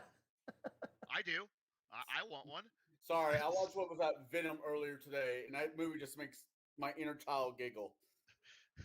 I am all up for building a mountain of skulls outside their town and go, this is what's going to happen if you don't surrender. You know that, right? I mean, it's like homebrew. Homebrew is a whole different creature, though. Even when it comes to dungeons, homebrewing is its own subsection. And if you play, hey, I'm going to do, I don't know, second edition. I was supposed to say Curse of Strahd. And you make it through all the Bigotry and the werewolves, and you finally go save the princess from the evil Dracula wannabe, and she's down in this dungeon. 3 hours later, you're still kicking around the skull. It's like, did we were supposed to go left or right? That's a dungeon to me. that, Mhm. that is. Then again, I'm personally of the idea that when you get to Strahd, you find out he actually died like a week ago, and the note just says whoever finds this note next is now the new Lord of Ravenloft. and now you're stuck in there and the only way that you can escape is if you fix Ravenloft. You know, when that came You're a out, bad person. right? When, that game, the module for 5th edition came out. Speaking Curse of Strahd, when that module came out, there was a couple things on the internet, especially on YouTube, of people saying if you can get a table of players willing to do it, you can knock out that whole book within like 4 to 5 hours. And I'm like, a straight play? I can't get 2 hours out of straight play out of the bastards I'm running for. The thing is, that's a group of people though who know all the beats that you're going to be doing in Curse of Strahd. The average party is not walking into Curse of Strahd knowing everything that's going to happen ahead of time. So I mean, the first major thing in that book was the murder house. You come upon a house, and underneath you meet 2 creepy children who lead you into a dungeon. That because you're basically first level, you get killed by Swamp Thing in the basement. pretty much. But yeah, Well, see, and then the other thing, you were talking about them leaving a note, or they just leave a note that says, "I'm sorry, your vampire's in another castle." But have that castle Mario locked up Brothers so that is you you. can't get out. Unless you can somehow turn to gaseous form like a vampire, you can't get out of there. You're stuck in that castle. yeah. The thing is that it's fun. Like if your players walk in going, "We already know Curse of Strahd pretty well," it's like, well, then you better change it up.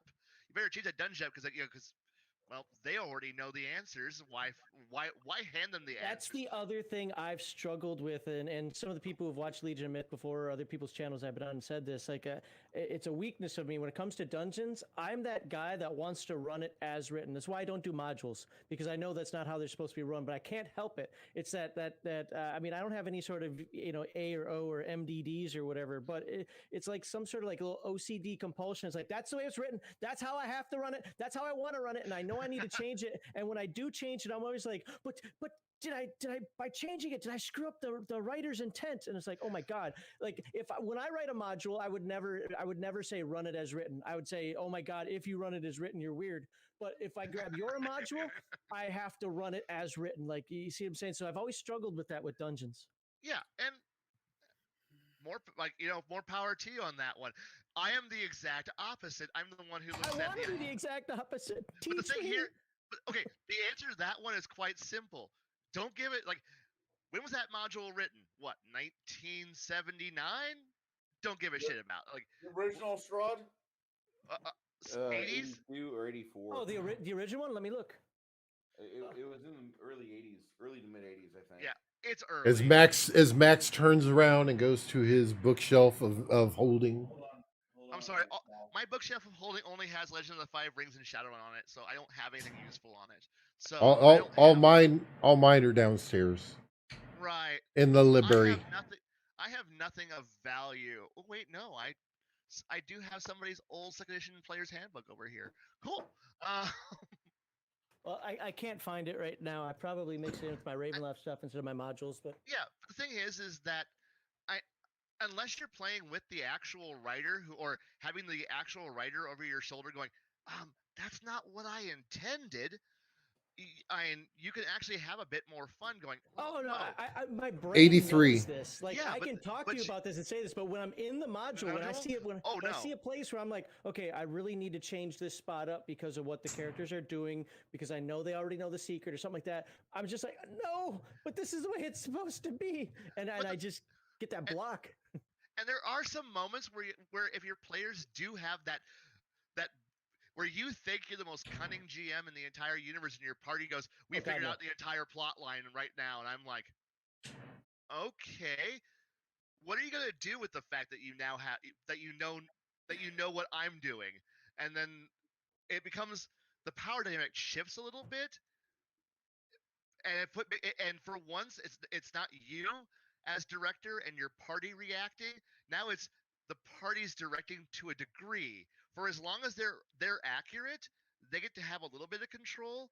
And you know what? And if they can do that legitimately, that's great. I want a party that can think like that. What I don't like is when they read the module beforehand. That's God, why, no. Oh yeah. Which is why you always change the module, but I never change the module. So the first Ravenloft book came out in 83. Okay.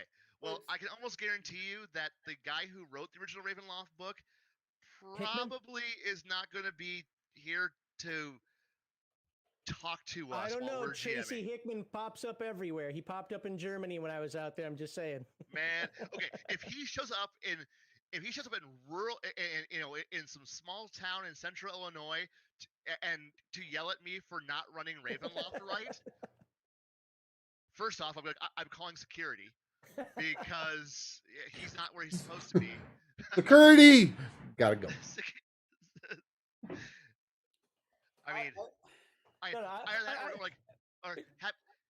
Did you escape the old folks' home? Please go back.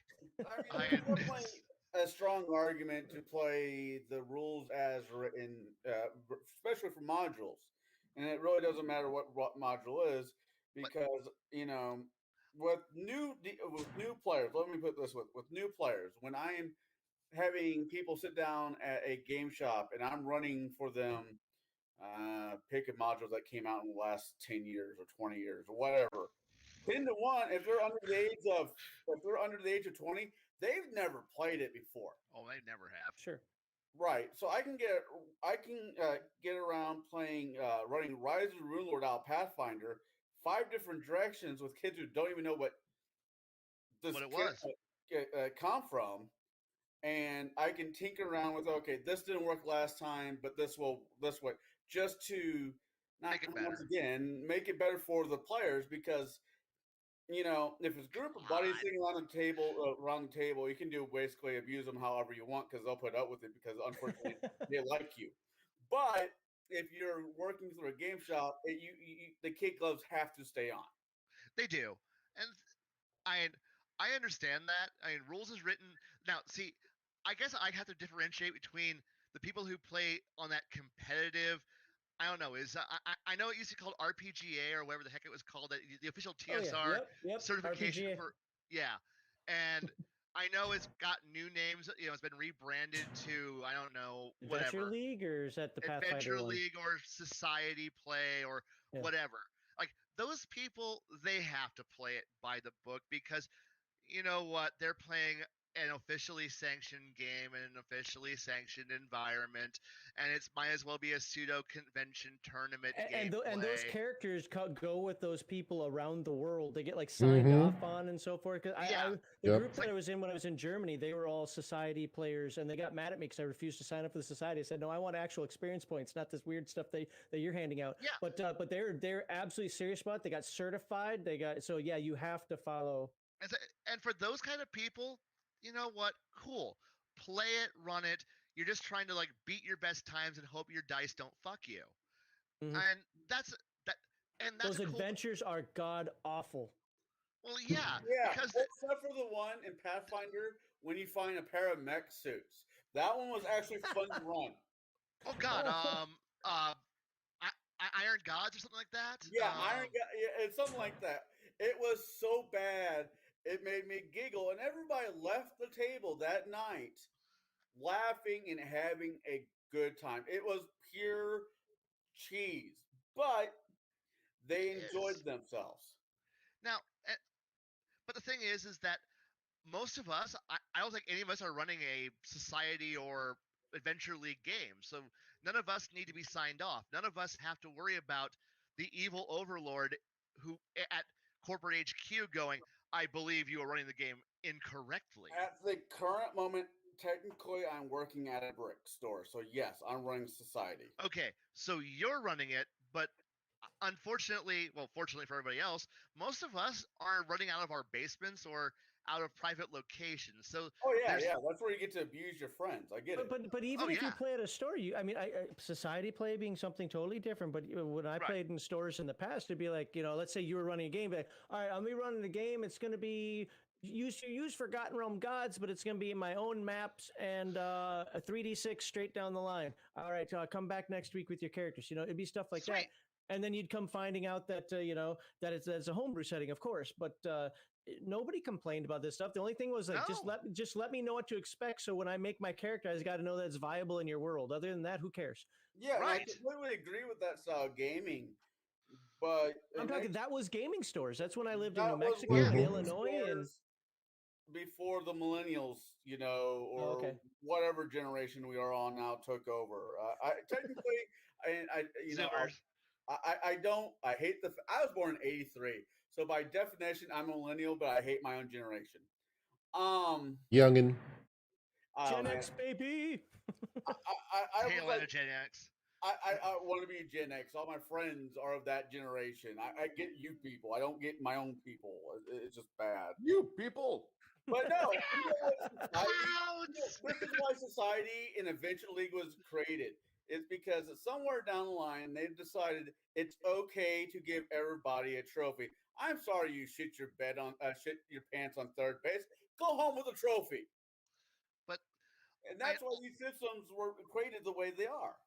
but all League is just a continuation of RPGA. of Yeah. RPGA. So it's been around for longer than what. But I will say I had a lot of experience with RPGA, and while some of those nerds in there were annoying, and how technical they would get with how points were distributed and so forth. Every time I played, at least at War Games West when I lived in Albuquerque, I had lots of fun playing there. Outside of that location, but because they didn't take it too seriously, it was almost like a real game. They did follow the dumb little rules and so forth that you had to follow, but I don't know. It was definitely more fun every time I've played. Now I haven't played any Adventure League, but I have played Pathfinder Society because that was the only group I could find. And no, it was all about I need to do this so I can get my 5 points or whatever and my citation saying I showed up today. Yes, Mhm. yeah, All we it's care about. there's so much paperwork, and that's the one part of it I absolutely hate.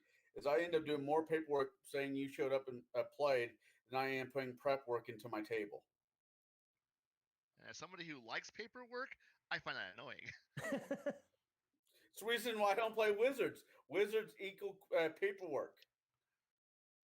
You know, You do the paperwork, you file everything properly, you can warp reality. That's all it comes down to.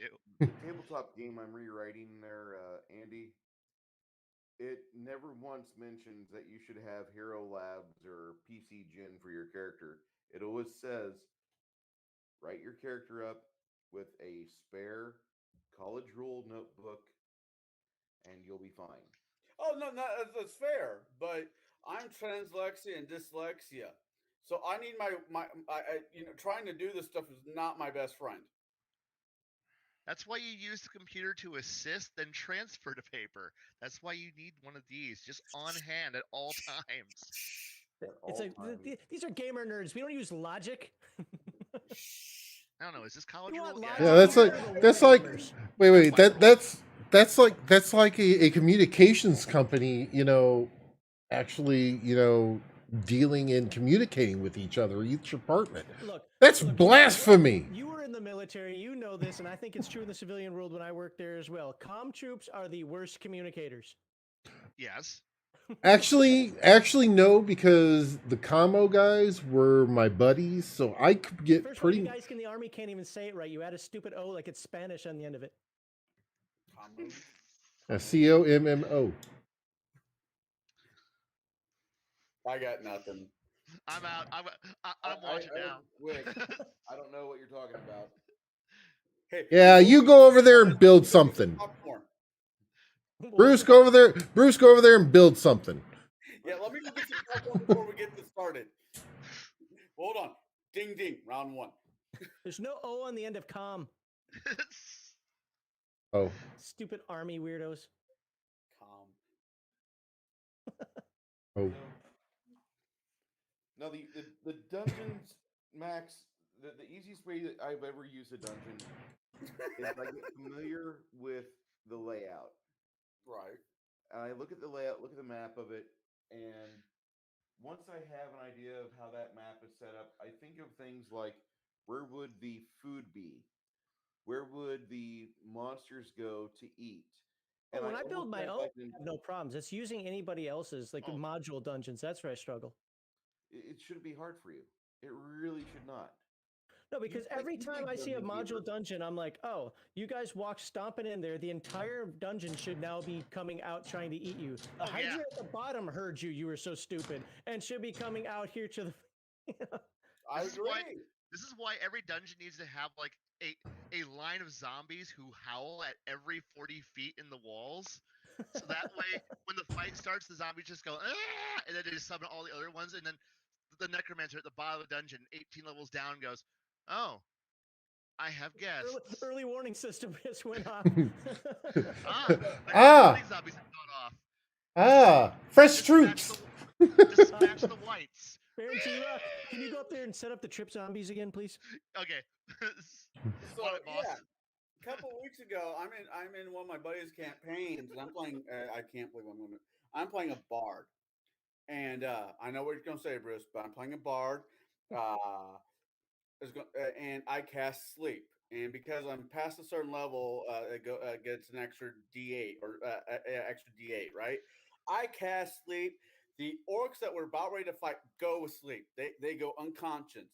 And the kobold goblin goes and does psychic blade and kills one. The barbarian, not the paladin, because we don't have one in the party. We should not kill them while they're asleep. We need to wake them up, then kill them. Like, are you What? fucking kidding me?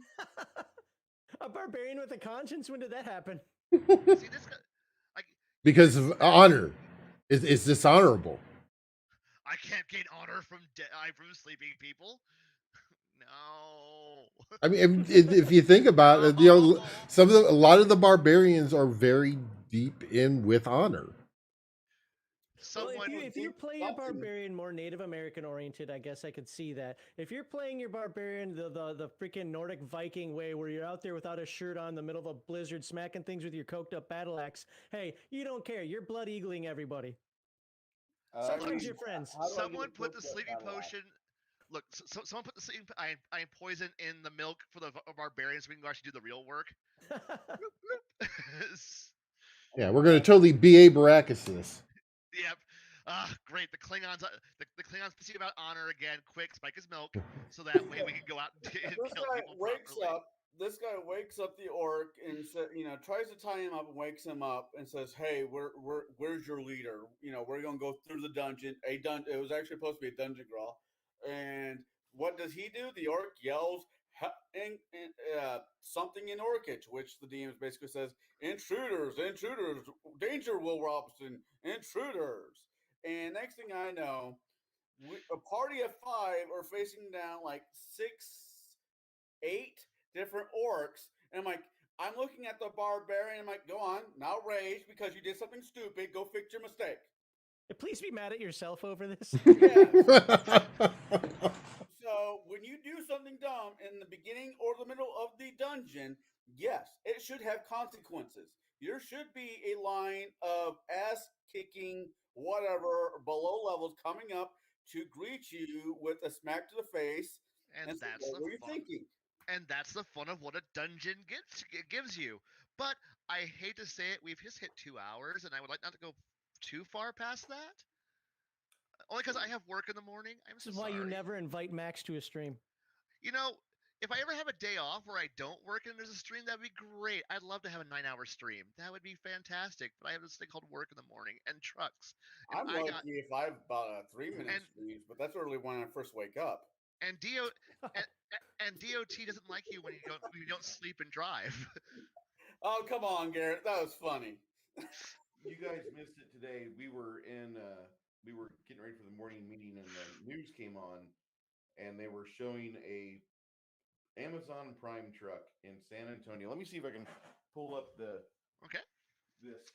Well, Bruce is pulling that up. I will say thanks for inviting me in. I enjoyed our Paladin rant. Mhm. Do that more often. I'm happy to have somebody bring a new take on paladins. You can't see it because I don't have my camera on, but I'm shaking my head because that's the old take. Look, it's a fresh take on paladins. Okay, there we go. Yeah. No, dungeons are something though that is always when I make my own, I tend to do fine. But then again, I don't do weird dungeons. Like my brain gets in these things like, why is this here? I remember I talked with Grim about this one time, and he's similar to this. Like, why is this dungeon here? This doesn't make any sense. Nobody would build this. I'm not doing this. So most of my dungeons tend to be cave systems or sewer systems or even more like castles. Like in Earthbound, they're called cares, but they're like above ground cities. Things like that instead of just dungeons, or maybe like a catacomb. Like I actually copied the catacombs from Paris and utilized that. Oh, that's awesome. I mean, not the semi, but the catacombs from Paris. Let me that's rephrase also that. awesome too. No. You're right. If you guys want to keep going without me, that's cool. I can bow out. So we could, but it wouldn't be nearly as fun. This guy jackknifed today. He knocked out this truck, this little like freezer meat truck off the road, and he jackknifed, and then he went off the highway and onto the frontage road, southbound I-35. Is everybody okay? I haven't read up on the story too much. I heard he was in. They took him, and they thought he was in intensive care first. God. Thank you, Shadzar, for putting my Discord there in the company chat for tonight's session. I want to know, do you guys want to continue this next Thursday? Because I think this is kind of something that we're all angling to talk about. Not, I want to tell you about my game, but I want to tell you about ways that you can help interpret things that you've stumbled over before and you have had issue with. Like with Max, he has a problem with dungeons. With me, I have a problem with equality. With just basic things. Just basic things. So Wow. we all had fun. I want to know if you guys want to do this again. We could have a second, not a second discussion, but a continuation. Hey, of a this. part 2? What? Cliffhanger? What? Well, as I've said before, Bruce, I am more than willing to come on to your podcast whenever you want me to. I don't have a life otherwise. Hey, So- cool. I'm okay with this. Someone else bounce off is great. And just as a side note, tomorrow night. Wait, today's Thursday, right? Yes. Yes. Tomorrow night, I do have my chill stream. There's no unscripted evil for the rest of this year, so my chill stream will start at 7 p.m. If I can get free, I'll make it. Cool. Well, it's nice to talk to you again, Max. I think this is the second time we've talked. Something like I've that. never Yeah, had- no, it's always fun. The fact that you guys put up with me is great, so I appreciate I'm that. usually only talking to you via like 200 characters at a time, so